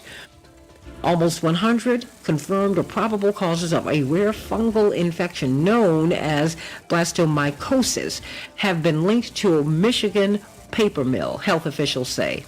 It's caused by a fungus that lives in the environment, especially in moist soil and decomposing matter like wood or leaves, according to the CDC. And those are just some of the headlines on the Santita Jackson Show, everybody. You know, we've been looking to help you to become financially free, everybody. I want you to reach out to Team Hochberg, because if you have not owned a home in the past 3 years, technically you are not a homeowner. And you could become one if you reach out to Team Hochberg at 855-56-DAVID, 855-56-DAVID. If you are a first-time home buyer, which means you have not owned a home over the past 3 years, you need to call Team Hochberg, your trusted local lender. First-time buyers made up just 26% of those who purchased homes last year, down from 34% the year before and down from the year before, everybody. Fannie Mae and Freddie Mac are alarmed by these numbers, so they want to turn these numbers around by investing in you, the first-time home buyer, with substantially lower rates, which could change at any minute, everybody. So if you live in the Chicago area and earn less than $105,700 that is in total in your household, and you've not owned a home over the past 3 years, call Team Hochberg at 855-56-DAVID, 855-56-DAVID, to see if you qualify for these low rates. Call them at 855-56-DAVID, 855-56-DAVID. This program could be suspended or ended at any time, so you need to call today. This special offer can expire at any time, everybody, at any time. So please don't miss this opportunity to create wealth for yourself, your children, your grandchildren. Home ownership really is at the center of the American dream, everybody. So call Team Hochberg at 855-56-DAVID or visit 56david.com so that you can take advantage of this tremendous opportunity. Tedra Smith, head of membership at Rainbow Push. Of course, our convention, July 15th through the 19th, I want you to go to rainbowpush.org and get registered.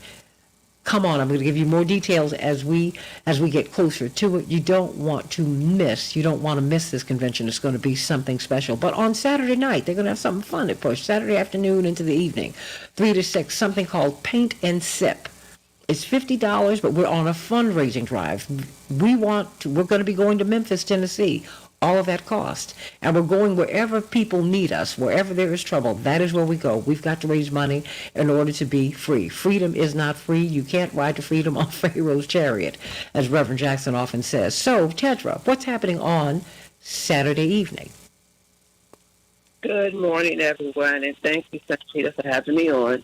On April the 22nd, which is next Saturday at Rainbow Push, we're having a fundraiser called Paint Sip. And at that time, from 3 to 6 at 9:30 East 50th Street, you will be able to come in and pick your painting. Seats are limited. You'll be able to come in, pick the painting that you want to paint, and, of course, the Sip will supply punch. This is a fundraiser towards, like Mrs. Santita said, towards the Memphis convention that is coming up.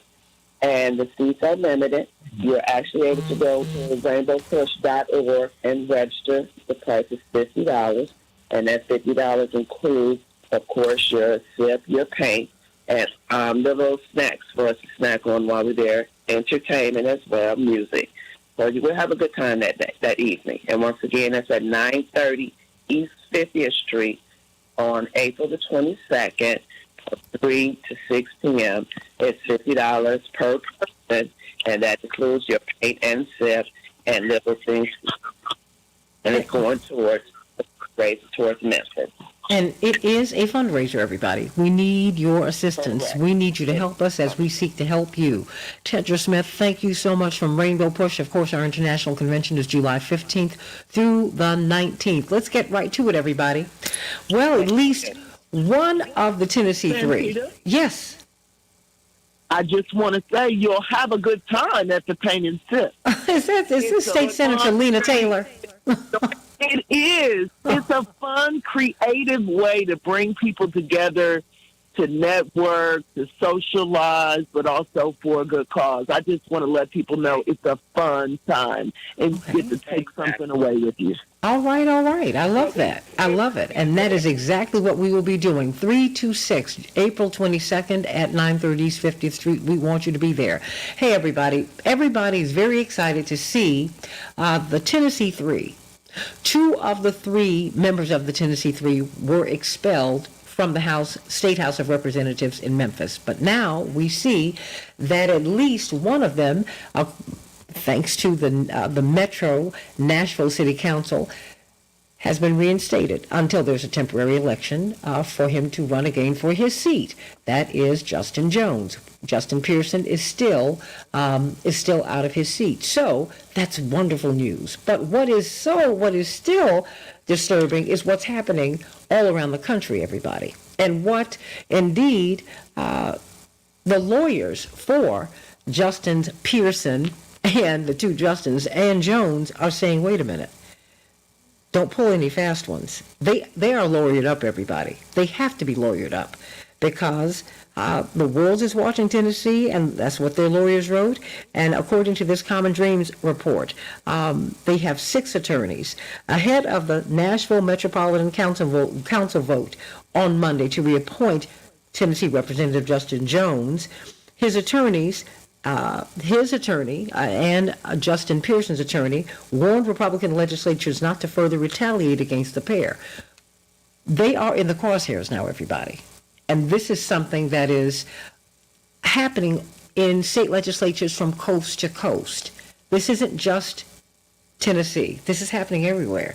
And so, of course, yesterday, Wisconsin State Representative, one of the runaway senators from several years ago, Lena Taylor, told us about that. And, of course, Dwight McKee, who's with us, Senator Taylor, said, what you all need to understand is marching ain't just it. You got to do more than march. You must organize. So first you, State Senator Taylor, and then you, Dwight McKee, because there are things that we've got to do. What's happening? What did your reaction to Justin Jones being reseated? He's now the state representative again. He has to run again, of course, for his seat.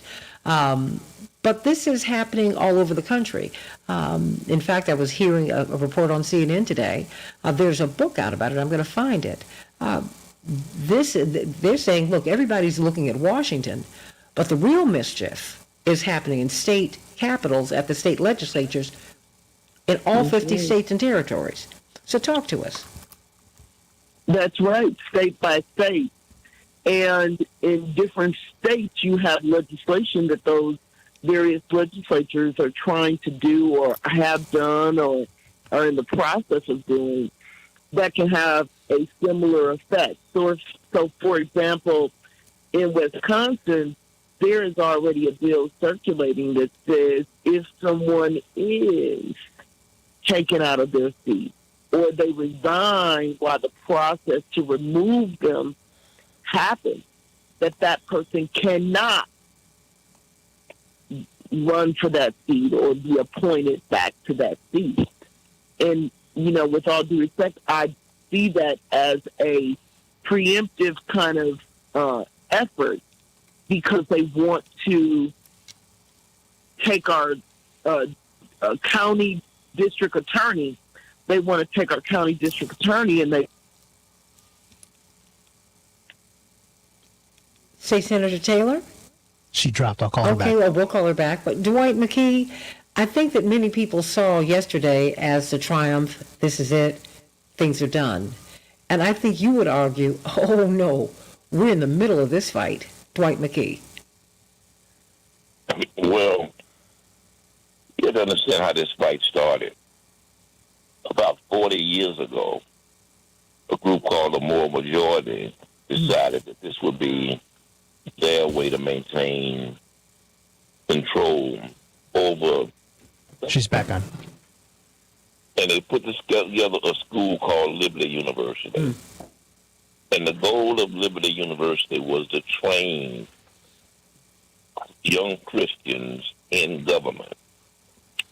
Teach them how to be judges, teach them how to be legislators, teach them how to be politically active. The whole purpose of the school was to train generations of young whites in how to govern, because they expected that there would be a shift in the demographics, and they wanted to be prepared that if they didn't have the levers of power at the very top of government, at the presidential level, that at least they'd be able to control government from the bottom up. It was a very successful strategy. Then they created some other institutions, or some already were there, but like the Heritage Foundation and ALEC and strategy groups, whose primary role is to stay up day and night figuring out how they can control the levers of power.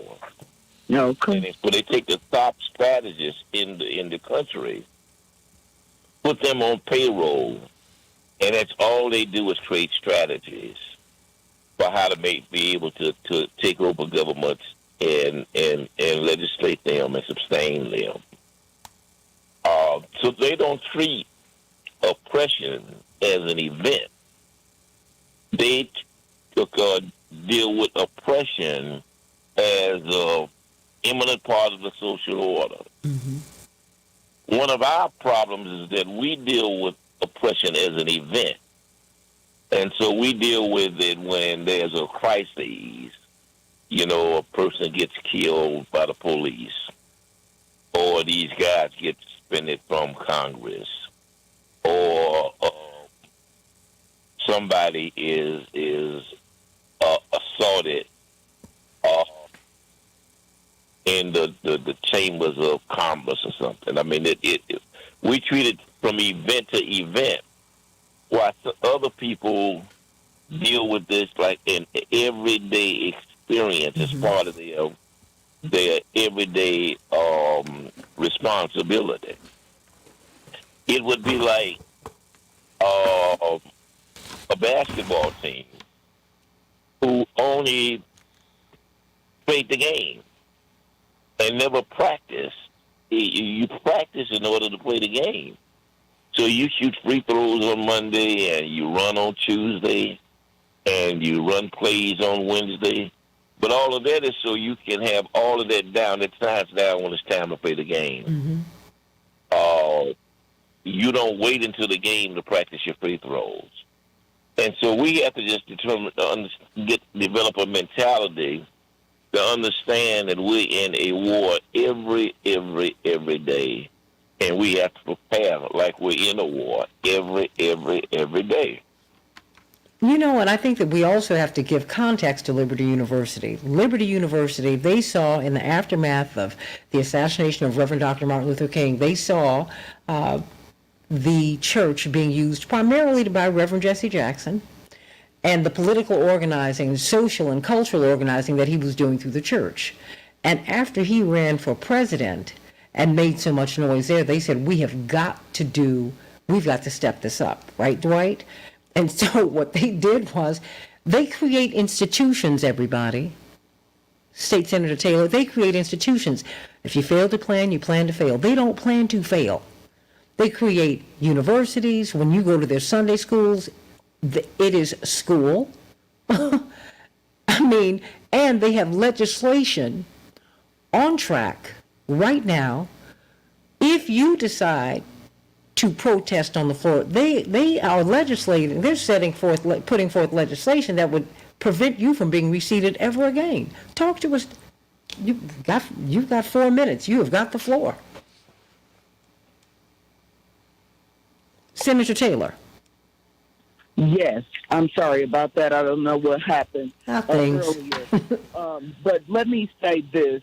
You know, in the end, where we are now is, I think, a slippery slope down the lane of affecting our democracy across the nation.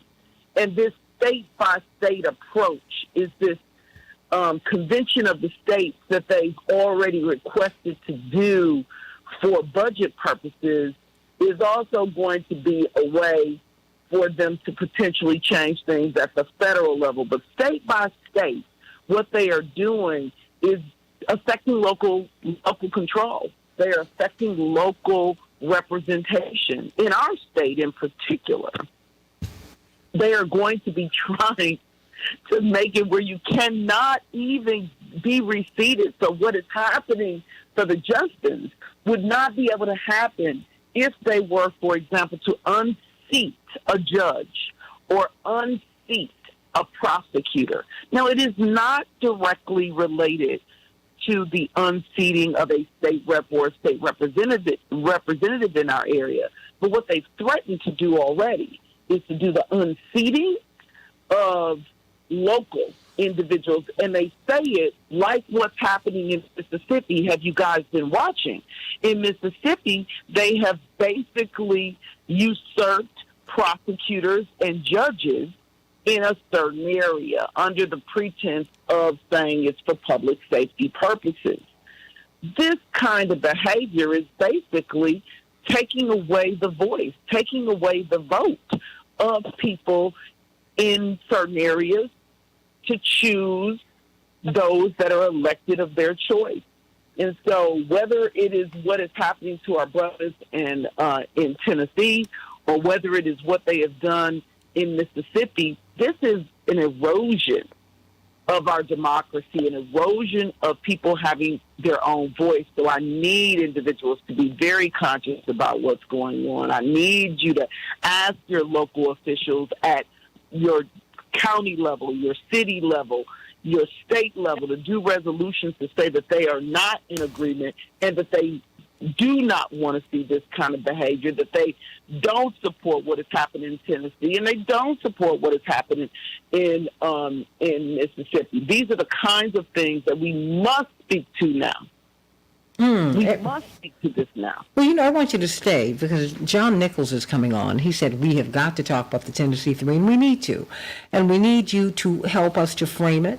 We need Dwight McKee. All of these people are so appreciative of the historical context that Dwight always gives us. They said that, you know, you are wise and empowered and empowering. And so thank you so much for that, Anita and everyone else. I want you to, and people telling you to keep on running, keep on doing what you're doing, State Senator Taylor. I know you're like, oh, no. Oh, yes. You've got to.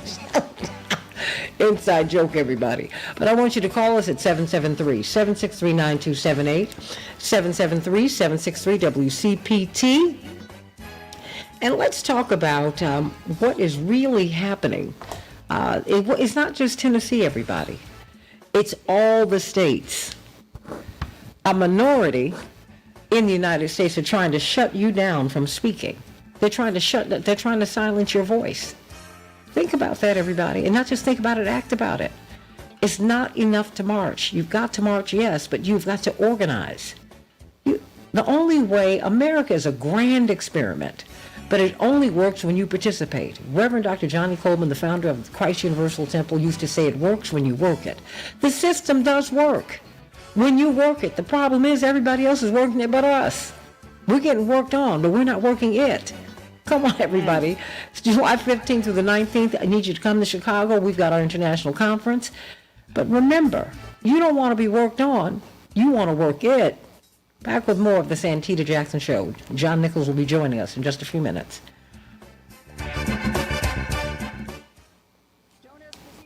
Everybody keep talking. This is a lot. I got to find out what they did on CNN today. I'm very interested in seeing if they do anything before the Wednesday time that the second Justin will be potentially reinstated. I'm wondering what their state legislature may or may not do that may affect that process. If they do something similar to the legislation that we're talking about, will be heard this week in Wisconsin. Well, I'm wondering, because I tell you, this gentleman who I saw this morning, and I was about to go into an interview, so I could not, I couldn't really speak to, I said, oh, I've got to find out where his book is. Because he Mr. said, Nichols is on. Thank you so much. He said, we're looking in the wrong place today. Thank you so much, Alex. He said, we are looking in the wrong place. He said, today, what you need to do is look at what's happening in the state legislatures. He said, that's where the action is. That is what the action is. How you doing, John Nichols? I am well. How are you? I'm doing great. I've got Dwight McKee, brilliant social scientist, and, of course, your fellow Wisconsinite, State Senator Lena Taylor with us. We are talking about, of course, the Tennessee 3, but we're also adding to it what's happening in these state legislatures all across the country. Because in Wisconsin, they have legislation. Why don't you speak to that? We're still on Facebook Live, but we're not back up yet. Speak to that, State Senator Taylor. So, John, welcome this morning. AB 95 is a piece of legislation that will say if a person is removed or if they resign while the process to remove them has been stated or started, that they cannot be reinstated or reappointed or run for that seat.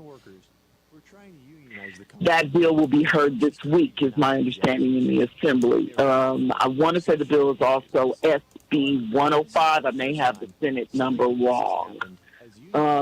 But that alone, I believe is for the district attorneys that they have specifically been speaking about, that they wanted to get rid of some time, and judicial races, or not races, but judges that are presently seated where they don't like how they're handling cases. And I think... Are you aware, John? John? Yeah. Oh, were you aware of that legislation?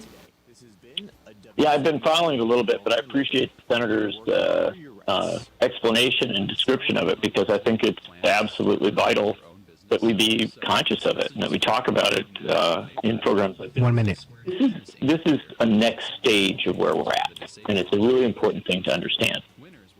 The exposure... Oh, no, hold on. We're about to come on, everybody. Yes. Okay. We're about to come on. Plans to start or grow your own business in 2023. To apply or for more information, go online to 36business.org. 36business.org. Hi, I'm Kathy Bates. Anyone will tell you, battling cancer... 30 seconds. And neither are the complications, like lymphedema, a chronic disease that can leave anyone undergoing cancer treatment with a lifetime of swelling and pain, often affecting one's entire body and sense of self. If you're facing a cancer diagnosis, discuss lymphedema with your doctor. With knowledge and action, we can learn 10 seconds. and live. Learn more at lymphaticnetwork.org. Stand by. Thank you. We can change the world, change the world, change the world. We can change the world, we can change the world, change the world. This is the Santita Jackson Show. War and hate to a place of love, it's not too late. Gotta save the children, we can't wait. Let's change the world. Hey, Hey, everybody. Welcome back to the Santita Jackson Show. Of course, John Nichols is with us, as he is every Tuesday at the bottom of the hour, of the second hour of the show. And, of course, State Senator, Wisconsin State Senator, his fellow Wisconsinite, Lena Taylor, is with us as well, as is Dwight McKee, helping us to understand, give us some context. You know, Dwight, you often say that marching is great, but that's really like the end of the process. I mean, because many people are jubilant today that Justin Jones has been reseated. And you're like, well, that's not quite the whole story. Dwight McKee, first you, then Senator Taylor, and then, of course, we're going to cue it all up for John Nichols. Well, what you have is events against institutions. Is that Jerry Falwell really was his initial strategy, but also coming out of that was Pat Robertson, was a lot of Christian television, most of Christian radio, the Heritage Foundation, the Alex Foundation. There were institutions that all bought into that mindset, that strategy, and they spend every day, every waking minute, day and night, figuring out how they can maintain control at the state level and ultimately, hopefully, at the presidential level. And so if you're competing with people who are thinking 5, 10, 20 years in advance, then of course you're going to be behind the 8 ball because you're always reacting. We have to develop a mentality where we build into our strategy institutions, which can then counteract those institutions that we're fighting against. One of the brilliant minds that come out of the civil rights movement was Howard University and the strategy they had to develop lawyers that could fight against segregation. And they were able to produce the marshals and the NAACP lawyers and a generation of civil rights lawyers whose main objective it was to fight against this system of oppression. We have to keep that mentality going where we believe that we can institutionalize our strategy in such a way is that we're ever vigilant and ever ready to defend ourselves and ever ready to fight the good fight. That's the difference between winning and losing. State Senator Taylor, before we go to John Nichols, you're saying that we're in the middle of a fight. Yes, and I love the concept of building up what we need in order to be able to fight back. That is a perspective and a piece of history that I think that has to be restated.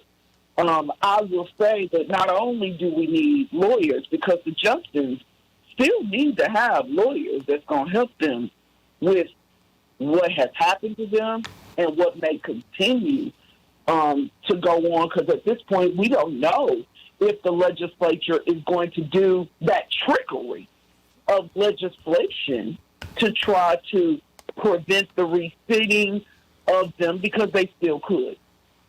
Because they have a supermajority, and these supermajorities are what's existing in other states across the nation, including in the House that I'm in the Senate in Wisconsin. They have a supermajority. They can override the governor, and they have the ability, by having a majority, to put a piece of legislation forward. And so, as I stated, I'm watching the legislation that says, oh, yeah, we're doing this first. Before we go to unseat somebody, we're doing legislation that says you can't bring them back like you're bringing the justices back and the justices back. And so that kind of action and behavior are the things that you want to get ahead of in other places, everyone. You want your counties, your cities, and your state legislatures to do resolutions to say otherwise. You may not be able to get them forward, but letting them know that you are watching and letting the people of your state know that you are watching. When we left the state of Wisconsin's a decade ago in order to deny Scott Walker quorum. We knew that in the end they had the votes to do whatever they wanted to do. Us leaving was so that we could sound the clarion call so that people would know what's going on. We need to sound the clarion call that across the nation things are happening, and we have to get our plan. Because without a plan, they just going to keep on rolling over us. We need a plan of how to act and how to react, and these are the things you can do. Prepare lawyers. Prepare resolutions. Fight these issues so that people can see, so you can get the success of races like we did in our Supreme Court race. We ended up having a double-digit win because people stood up against women's rights going back 172 years. John Nichols, you said that this was the story of the day. Given that background, given that context, why did you think this was the topic to talk about today? Well, I think that Dwight and Lena are pointing very clearly to why it's the story of the day. This is playing out not just in Tennessee, but across the country, right? What we're recognizing is there will be a reaction to what's happened in Tennessee. There will be a positive reaction and a negative reaction. We're hearing some elements of the negative reaction. I think legislatures around the country will look for ways to more, quote-unquote, effectively punish dissent. And we have to be conscious of that in Tennessee, what they did to these two young state representatives blew up on them, right? The Republicans in that legislature thought in their tiny little bubble that they could punish these two legislators and the woman who was working with them by expelling them. That expulsion is being reversed by the appropriate officials at the county level in the communities that they represent. And the return of Representative Jones to the floor yesterday was triumphal, marching through the streets of the city, taking his oath on the steps of the Capitol, going to the floor of the legislature, and immediately challenging the leadership of that legislature. I mean, it's the stuff of movies, right? It is cinematic. And that is going to inspire people across the country. It's going to inspire those lonely legislators in states like Wyoming and Montana and North Dakota, those small minorities of progressive legislators who have been disempowered, who have been neglected, to speak up more loudly and to recognize, if we do it right, that there will be people across the country paying attention to these fights in the legislature. You haven't heard a lot out of Washington recently, these last few days. The attention is on the states, on the state of Wisconsin in this remarkable election we had a week ago. It's on the state of Tennessee and what's been happening, what's been playing out there.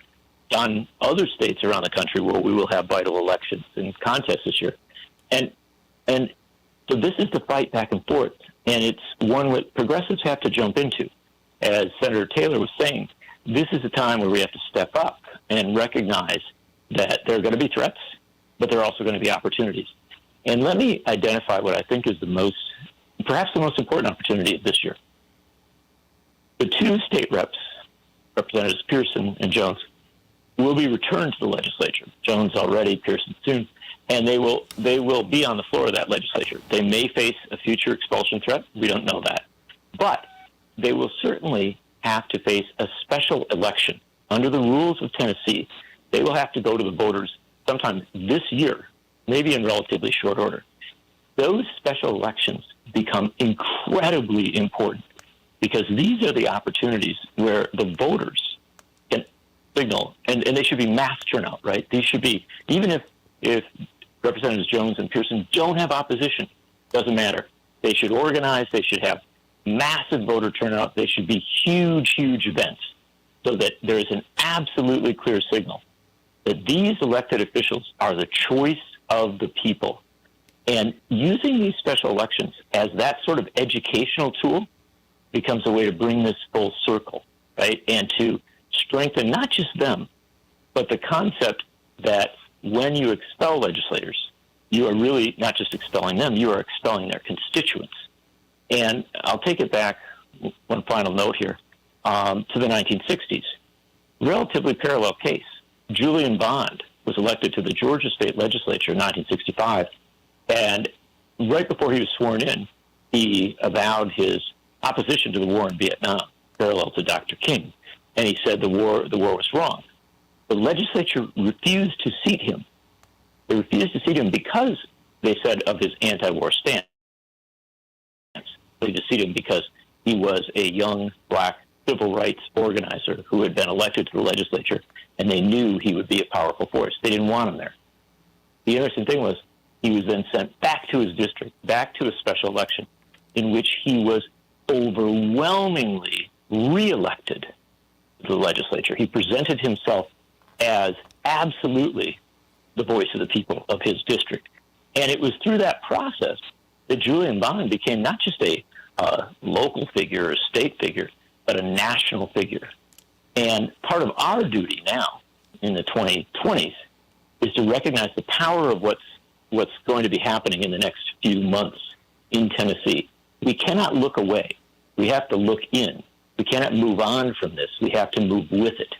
And if we can nationalize these special elections, make them such clear tests, that is where you really shame the Tennessee legislature. But it is also where you send a signal to legislatures around the country. And I think that we are at a pivot point, a critical pivot point, again, connecting Wisconsin and Tennessee, a victory in Wisconsin, the potential for victory in Tennessee. But we can't look away from the states as we so often do. We have to keep our eye on the states. We can't kind of say, oh, well, something just happened up in Washington. Marjorie Taylor Greene just did something, or Matt Gaetz just did something, or, President Biden just did this speech, or whatever. We can't get distracted into that. And frankly, we can't get distracted into our obsessions with Donald Trump, right? Certainly we've got to cover all of his problems and all the challenges to him. But we need to remember there's real action now in the states.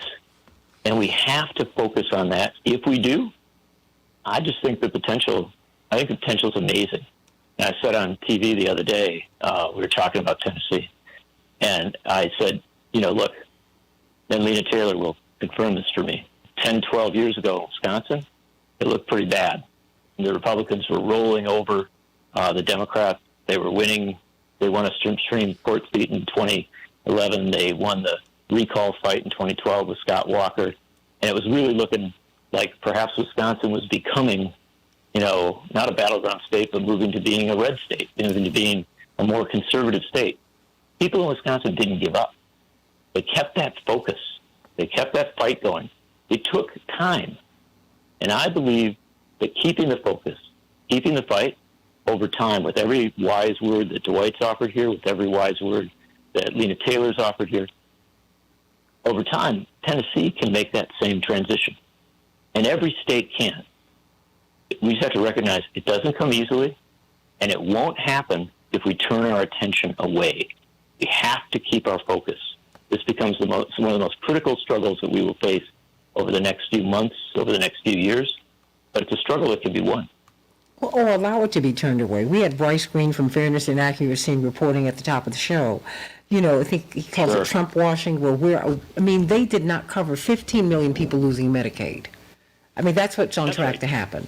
We were looking at Trump's plane idle on the runway. And we have got to understand the game that corporate media, they're all in on this, on obscuring this information and really not telling us the real deal about what's happening in Tennessee and Wisconsin and in states all around the country. The action is in the state houses, and that was the plan after Obama won the presidency. You saw it in David Daley's book, Rat Effed, The True Story of the Secret Plan to Steal Our Democracy. They said, you can have the presidency, take it. But we're going to take everything else, and we proceeded to lose 1,000 seats, and progressives and Democrats did not have the discussion, John. And we couldn't have the discussion because we said, we've got to save Obama. I'm with it. But you won't save his legacy if we all die. Well, you know what? Here's the bottom line. We can do both. We're not, like single cell beings. We actually have the ability to do more than one thing at one time. Most people, you look at a working mom in America, he's doing 30 things at one time, right? You know, and the fact of the matter is that in politics, we can do more than one thing. We can keep attention to the vital issues at the national level, and there are democracy issues that have to be paid attention to, but it can't be our only subject of attention. And I'll tell you something, this does go back to the media. In the 1930s, when Franklin Roosevelt was president of the United States, if you look at the history books now, you would think the only thing that mattered was the New Deal, right? Everybody paying attention to the New Deal and the fight about it, right? That's the only governing thing in America that mattered. Wrong. As a historian of media, when I go back and look at newspapers and radio broadcasts from the 1930s, they were full of news from the States. It was in the States where you saw labor organizing. It was in the States where you saw laws being passed that went beyond what the New Deal did. It was in the States where you saw struggles, electoral struggles. In Wisconsin, my own state of Wisconsin, progressives literally taking charge of the governorship and the state legislature. In Minnesota, doing the same. In North Dakota, doing the same. In New York State, doing the same. We saw this remarkable political change occurring not just at the federal level, but down into the states, down into the cities. And our media, I know we look back and we think, oh, we must be better now than then. Wrong. In the 1930s, if you pick up a newspaper, you look at the front page, they wouldn't have big pictures that don't tell you much. They'd have a lot of stories on that front page. And some of those stories would be from Europe about the rise of fascism and serious issues there. Some of those stories would be about New York, about the creation of Social Security and all the good that came of that. But many of the stories were from the States. And those stories told about workers organizing unions, about progressive political figures winning elections, about people organizing to feed the hungry and care for the unemployed. It was during the Great Depression, and there was a full picture of the country. And that picture fed onto itself. As people saw good things happening in the States, they said, well, why can't we do that at the national level?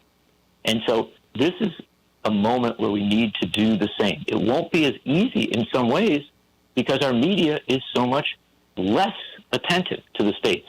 And so it falls to people like Senator Taylor, to people like Dwight McKee, to people like you, Santita Jackson, and maybe in my small way to myself, to keep attention on the States. There will be plenty of people that pay attention to what's going on in Washington. There will be plenty of people that pay attention to what's going on in Europe. Those are plum assignments for reporters. But our job is to make enough noise about the States, to pay enough attention to the States, and to look for the rising stars. People like Representative Jones, people like Representative Pearson, to these folks who are so young and yet so skilled that they absolutely are the contemporary mirror of those remarkable figures we saw in the 1960s. People like Julian Bond, who would go on to incredibly great things. People like John Lewis, same period. And we need to understand that we're now looking at a new rising generation that needs to be focused on, celebrated, and above all, shown solidarity as they struggle. Absolutely. I've got just a few more minutes left here. Dwight McKee, 1 minute for you. I think you get everything right on the head. I always say that the only thing that beats a plan is a better plan. And so we need to really understand that we're working against a plan. And so, we should tie in our resources and invest in ourselves and understand that this is a marathon and not a sprint, and look for a long-range fight that's going to evolve, because as their strategy changes, our strategy has to change. And at some levels, our strategy has to not just supplant them, but to anticipate them and where they're trying to go with this. Because ultimately they have a real goal to maintain power and contain resources, concentrate resources in the hands of very few people, with other people having no input, whose only role it is to co-sign and to do the bidding of a few people who sit in high places and make hard decisions. 1 minute. Say again, the only thing that be the point. It's a the better only thing plan. that's a plan is a better plan.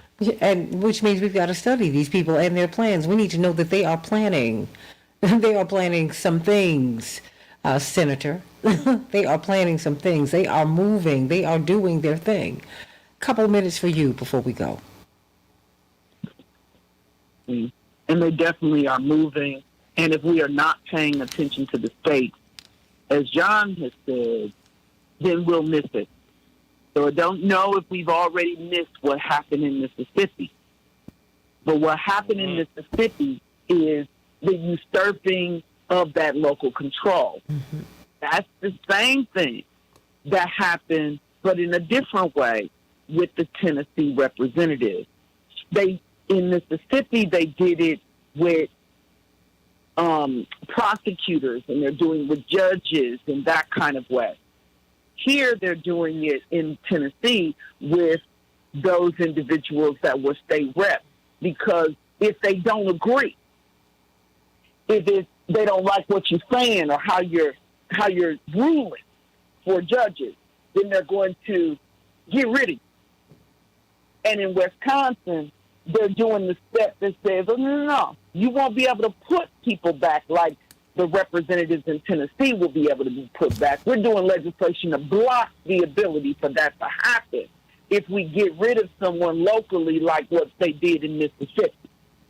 I need you to know that not only are they doing it and are they taking steps and action is happening, if we are not paying attention, like John has said, if we are not doing what you are doing, and thank you, Santita, for bringing voice to these issues so that people can be alerted. If we are not engaged, then it will happen, and it is coming to a place that's near you, and you'll be shocked when it gets there. So just like I spoke about AB 95 in Wisconsin, Mississippi has already done something that's similar. Tennessee, we still have to watch to see what they do before the other young man is seated. Absolutely. And then what do they do after they get there? Well, this is what we said. This is how you got Flint. You installed all these city managers all over Michigan. These people were not part of the community. They were money managers sitting on top of the people, and this is what happens. People get rolled over, John. I want everyone to stay with me on the Santita Jackson Show YouTube channel and Santita Jackson and Friends, so I can get some closing thoughts from John Nichols from The Nation magazine and State Senator Lena Taylor and Dwight McKee. But let me just say this. At the beginning of the show, you heard me a little fiery just before we went on the air. And I want to thank Alex Castaneda and Mike Mercado for getting me on the air today. Sometimes I get a little fired up. Yeah, even in my personal life. And why do I do that? Because I work very hard for you every day. Because I know what we're up against. We have to have solid shows. We have to come with the facts every single day. I got to be here at 6 o'clock every day. And I'm going to do that for you. And I'm going to fight for you to have the best show that you can possibly have. And so is everybody at WCPT and AM 950 Radio. Because we are majority people with a minority space. So I want to thank you, Alex Castaneda, for being on point every day, trying to find out why we couldn't get any sound. We were working on that. Mike Mercado, thank you for stepping in. I love you both. But I just want you to know, Santita Jackson is going to push. I work real hard. One thing you cannot impeach is this. My heart to serve, and my intention and my fight to get you the best information and the best show that I can every single day. I'm going to do it. And I'm going to move heaven and earth to make it happen. I love you, everybody. God bless you. Stay here on the Santita Jackson Show YouTube channel so I can get some closing thoughts from everybody. And the Santita Jackson and Friends page. Like and share. Love you all. God bless you. Have a great day.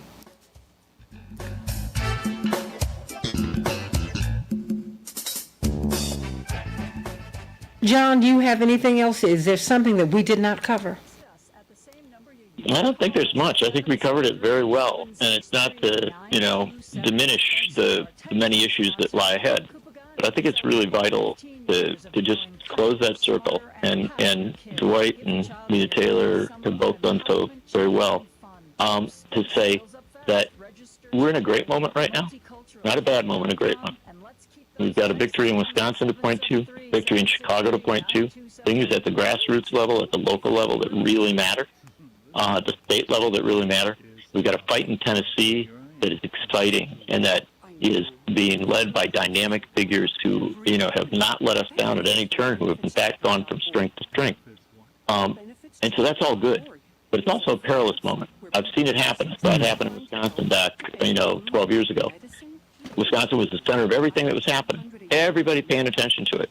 Then we had a couple of setbacks. And everybody said, well, that's over. We're going to look elsewhere. Right? We can't do that to Tennessee. We cannot, for a variety of reasons. Tennessee's in a worse position politically than Wisconsin was even back then, but also because there's so much potential with these new leaders coming up there. And so now, in this perilous moment, we have to recognize the mistakes we've made in the past. And the biggest mistake we make is to have our attention drawn away from the states and focused up toward Washington or focused overseas. Doesn't mean that things that happen in Washington and overseas don't matter. They do. We have to pay attention to them. But it does mean that if we look at that, three-cornered stool, right? One leg Washington, one leg the rest of the world, one leg what's going on in the states and at the local level. If we lose that one leg, that grassroots leg, the leg that's closest to where most of us live, then the whole thing falls apart. And trust me, one of the reasons that Donald Trump became president back in 2016 was because we took our eyes off the prize, what was going on in the states. And as a result, then you had Trump come along and lie to people, spread, all sorts of fantasies. And people say, well, I'm not hearing anything else. I guess, maybe we might as well try that. One of the ways that we allow people to hear something else is by showing them on a daily basis that big things are happening in the states, and that if we keep our eye on it, we pay attention to it, we've got a web of progressive activism across this country, and that activism can be transformative. Well, Norma Jean just said Santita is getting the word out. I'm trying, and so many people are. What do we do now? What do we do as individuals now? Hey, you join organizations and you organize. You have to do, marching is great. I'm not diminishing that. That's very important. But if you think all Dr. King did was march and give speeches, you have missed the real point. My father was on the road 5 or 6 days a week, and we had like five lines, 5 phone lines in the house. We had like an office system. Phone system in our home because my father used the phone that much, and that's the way our house was kind of run. It was almost like an office too. And when I got up in the morning to go to school, when I was in high school, I had to be up at 4:45 because I had to be out the door by 5:30. And I would always see that first light lit. And then when I got to college, I'd bump into the president of my university, Dr. Cheek, and he'd say, my father was famous for these 4 a.m. phone calls. Or 5. When something was on his mind, he was going to call you because we got something we need to do today. And I was like, oh, Dr. Sheik. He was like, oh, no, baby, your father, he's on it.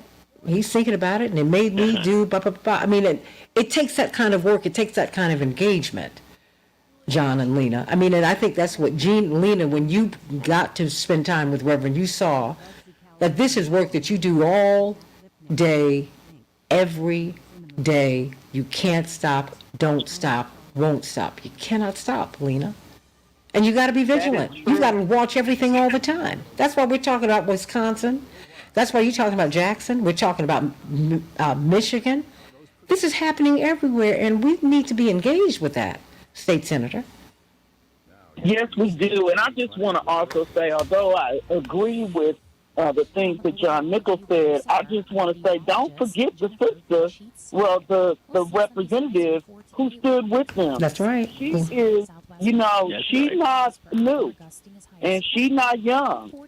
But don't forget those that are also seasoned. She was her background educationally is a special ed teacher. And so ironically, she was standing up and, protesting gun violence with these new young representatives, but she's not new. And she is a part of the group that back when, more than a decade ago, that we were fighting for teachers and workers. Mm-hmm. That's an important piece. And although she survived, and I would argue because she was a white woman. And she would argue that too. She said, that's why I'm here. Yeah, she has said it. And she also embraces a community that also is disabled. She has to use her scooter, to get around, and who is not as mobilely challenged. And when I broke my ankle, boy, oh boy, was that a lesson that I learned. So I just want to say that, I don't disagree that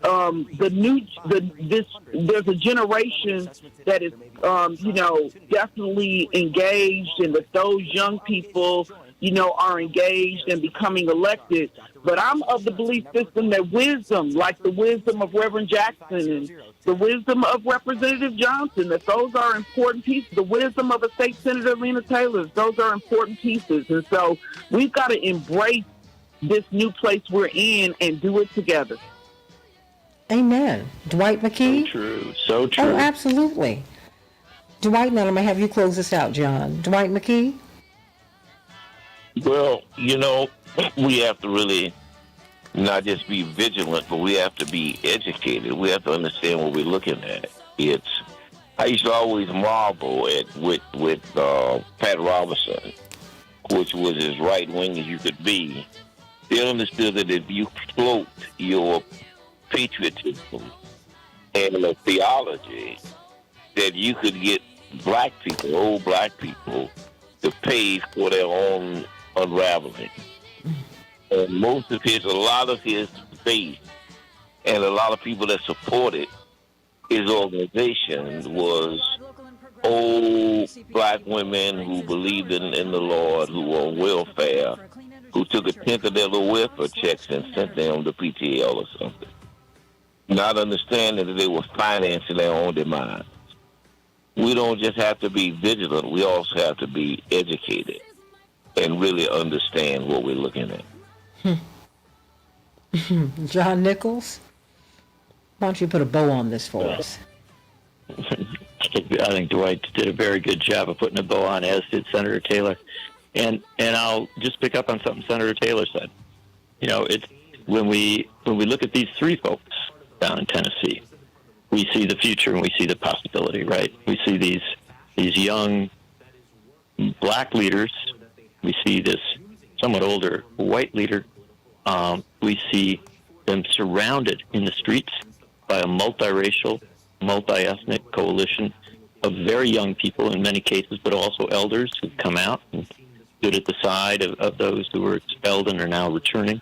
I mean, what we are seeing take shape is what we've always understood as a movement, right?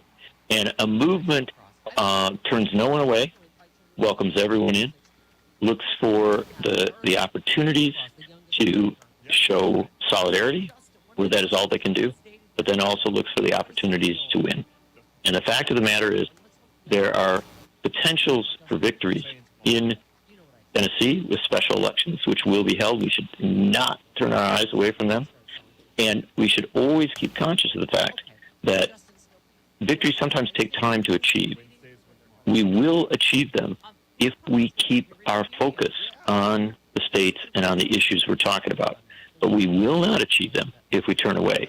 Wisconsin would not have a progressive Supreme Court, which is what we're going to have come August when Janet Protasiewicz is sworn in. Wisconsin would not have a progressive Supreme Court if people had given up. But people did not give up. They won a Supreme Court seat in 2018 with Rebecca Dallett in Wisconsin. They won a Supreme Court seat in 2020 with Jill Karofsky in Wisconsin. And then on April 4, they won the third essential seat they needed to go with the one they already had before all this, to get to that majority. And the fact of the matter is, it did take time. But boy, that victory that takes time is incredibly sweet. And I believe that we've had a victory in Wisconsin. It's not the end of things. It's a pivot point. There will be victories in Tennessee. There will be victories in Montana and in Massachusetts and in Illinois and across this country if we keep that focus on the states, if we keep the resources going there, if we show the solidarity. Amen. And just know that you have to take the long view. And it takes a lot of work, everybody. And it takes work every day. Look, if you want a monarchy, a constitutional monarchy, out of which we spring, we have a constitutional republic. We don't have a democracy yet. That's going to take more work. But that's going to be our decision. It's going to take your involvement. It's a very mature form of government that we have chosen. or that was chosen for us, and you have to be involved. In order for us to keep a republic and not have a monarchy, you got to be involved. And you've got to be evolved in your thinking. So everybody, pay attention to all 50 states. This land was made for you and me, but we're the ones who have to work it. We're the ones who have to make some decisions about what kind of country it is that we want. Do we want to silence all dissenters? I hope not, but I tell you what, we could do that. And if we don't send money to Lena Taylor, if you don't send money to Justin Pearson, if you don't send money to Gloria Johnson and Justin Jones, keep them free. They should not have to worry about putting food on the table, about where they live or how they live. They should not have to worry about that. Yeah, and we have to grow up in our thinking, because you should not ask your leaders or the people who you want to lead you and do things for you, you should not ask them to take a vow of poverty. Dr. King did not have $100 in his bank account when he died, when he was killed. And he had a wife and 4 children. He was trying to figure it out, in addition to trying to figure out a way for us. Don't do that to anybody else. It's not right. Contribute to them. Don't just cheer them on. We're not in the Roman Colosseum sending people into the lions. We're more mature than that. Contribute to their campaigns. Keep these people free. Keep Lena Taylor free. Keep Justin Jones and Justin Pearson and Gloria Johnson free. Contribute to their campaigns. Volunteer for them. If you don't live in the city with them, become part of their phone banks. Help them. And understand, as Dwight McKee continues to tell us, you got to organize. Activists talk. Organizers love people and get on the ground and work with them. That's what you got to do. You got to knock on doors. You got to let them know that there's a corporatocracy who hires people every day to do just this. And they're able to use television and get commercials and shape opinion. So you're going to cheer for the corporations in France to tell people you need to be a little bit older and not retire. How much do you need from me? No, not 62, 64, and then it'll be 65, then it'll be 67, then it'll be 70. And then you'll be like here and pull up to McDonald's and see old folks at the window. Oh my gosh, I'm glad that's not my great-grandmama, but it was somebody's great-grandmama and grandmama who gave me coffee the other day. Is that what you want? Think about that, everybody. Yeah, D-Ray, you heard me. Dr. King had no money. The money that my father modeled his life upon his. The monies that they made, they gave to their organizations so they could pay salaries. That's what Dr. King did. He got tremendous speaking engagements. His Nobel Prize money he gave away, he gave back to the movement. He didn't take it home. So Mrs. King was just cutting coupons and doing everything she could because she was supporting her husband's ministry, because this is what he did. My mother did the same thing, S&H green stamps. Y'all might not remember those. She sent me to Singer Sewing School when I was about 9 years old, because we were going to save money and I was going to make my skirts. Boom. Because I was going to save money. She always looking for a way to save money. Drove me to my placement exams at school. I need you to finish at the top of your class, because I need you to pay for college yourself. Oh, okay. Huh. That's the way it works. I'm not upset about anything, because it made me independent. It made me. But I'm saying to you, these people need your support. And freedom is not free. So if you want them to stay free, you better pay it. You better pay for it. And you need to keep your eyes open and demand that the corporate media that we watch, who say on our TVs every day, crowding everybody else out, that they cover these stories. You need to ask them, what about these 15 million people who are about to lose their health care, Medicaid? Why aren't you telling that story? Why aren't you telling the stories about all of the states that have legislation or have actions that will prevent people from being seated if they dissent? Do that. Ask them about Julian Assange. Talk to us about Julian Assange and tell us about the story about Ed Snowden. I mean, for real. Someone who was pulled out of school and put into a CIA training program because he's a brilliant coder. And he saw things that we were doing that were wrong, that our government was doing that were wrong, and they were doing them in our name. He said, no, this can't happen. So now what do? We send him to Russia? Come on, y'all. Come on, let's grow up in our politics. Grow up. No, Dr. King didn't die almost broke, D-Ray. He died broke. But he didn't die broken. But the FBI tried to break him. tried to make him have a nervous breakdown. J. Edgar Hoover never stopped harassing him. And his fingerprints are all over his murder. All over it. He kept trying to push him to suicide. Don't you tell me about these alphabet boys. I got a problem with them today. I saw what they've done. Saw what they did to Fred Hampton. I've just seen it. And I'm tired of it. Aren't you tired? Don't you want a country that's truly free? Don't you want to have all of your liberties? Come on, everybody. I want you to join me July 15th through the 19th here in Chicago. We've got our international conference. It will only work if you are there. I love you. John Nichols, Dwight McKee, State Senator Lena Taylor, I love you all. If there's anything I've left on the table, that's been left on the table. I'm tired, but I don't feel no ways tired. No, Norma Jean, I'm gonna keep on fighting until I get out of here. How about that? So don't you worry about me. Does anyone have anything to say before we go? Alrighty, I am out of here. I love you all. I gotta keep on going. And do some things today. But I love you all. Thank you, Alex. Thank you, Mike, for a great show. Thank you, everybody. Love you, and God bless you. Have a great day.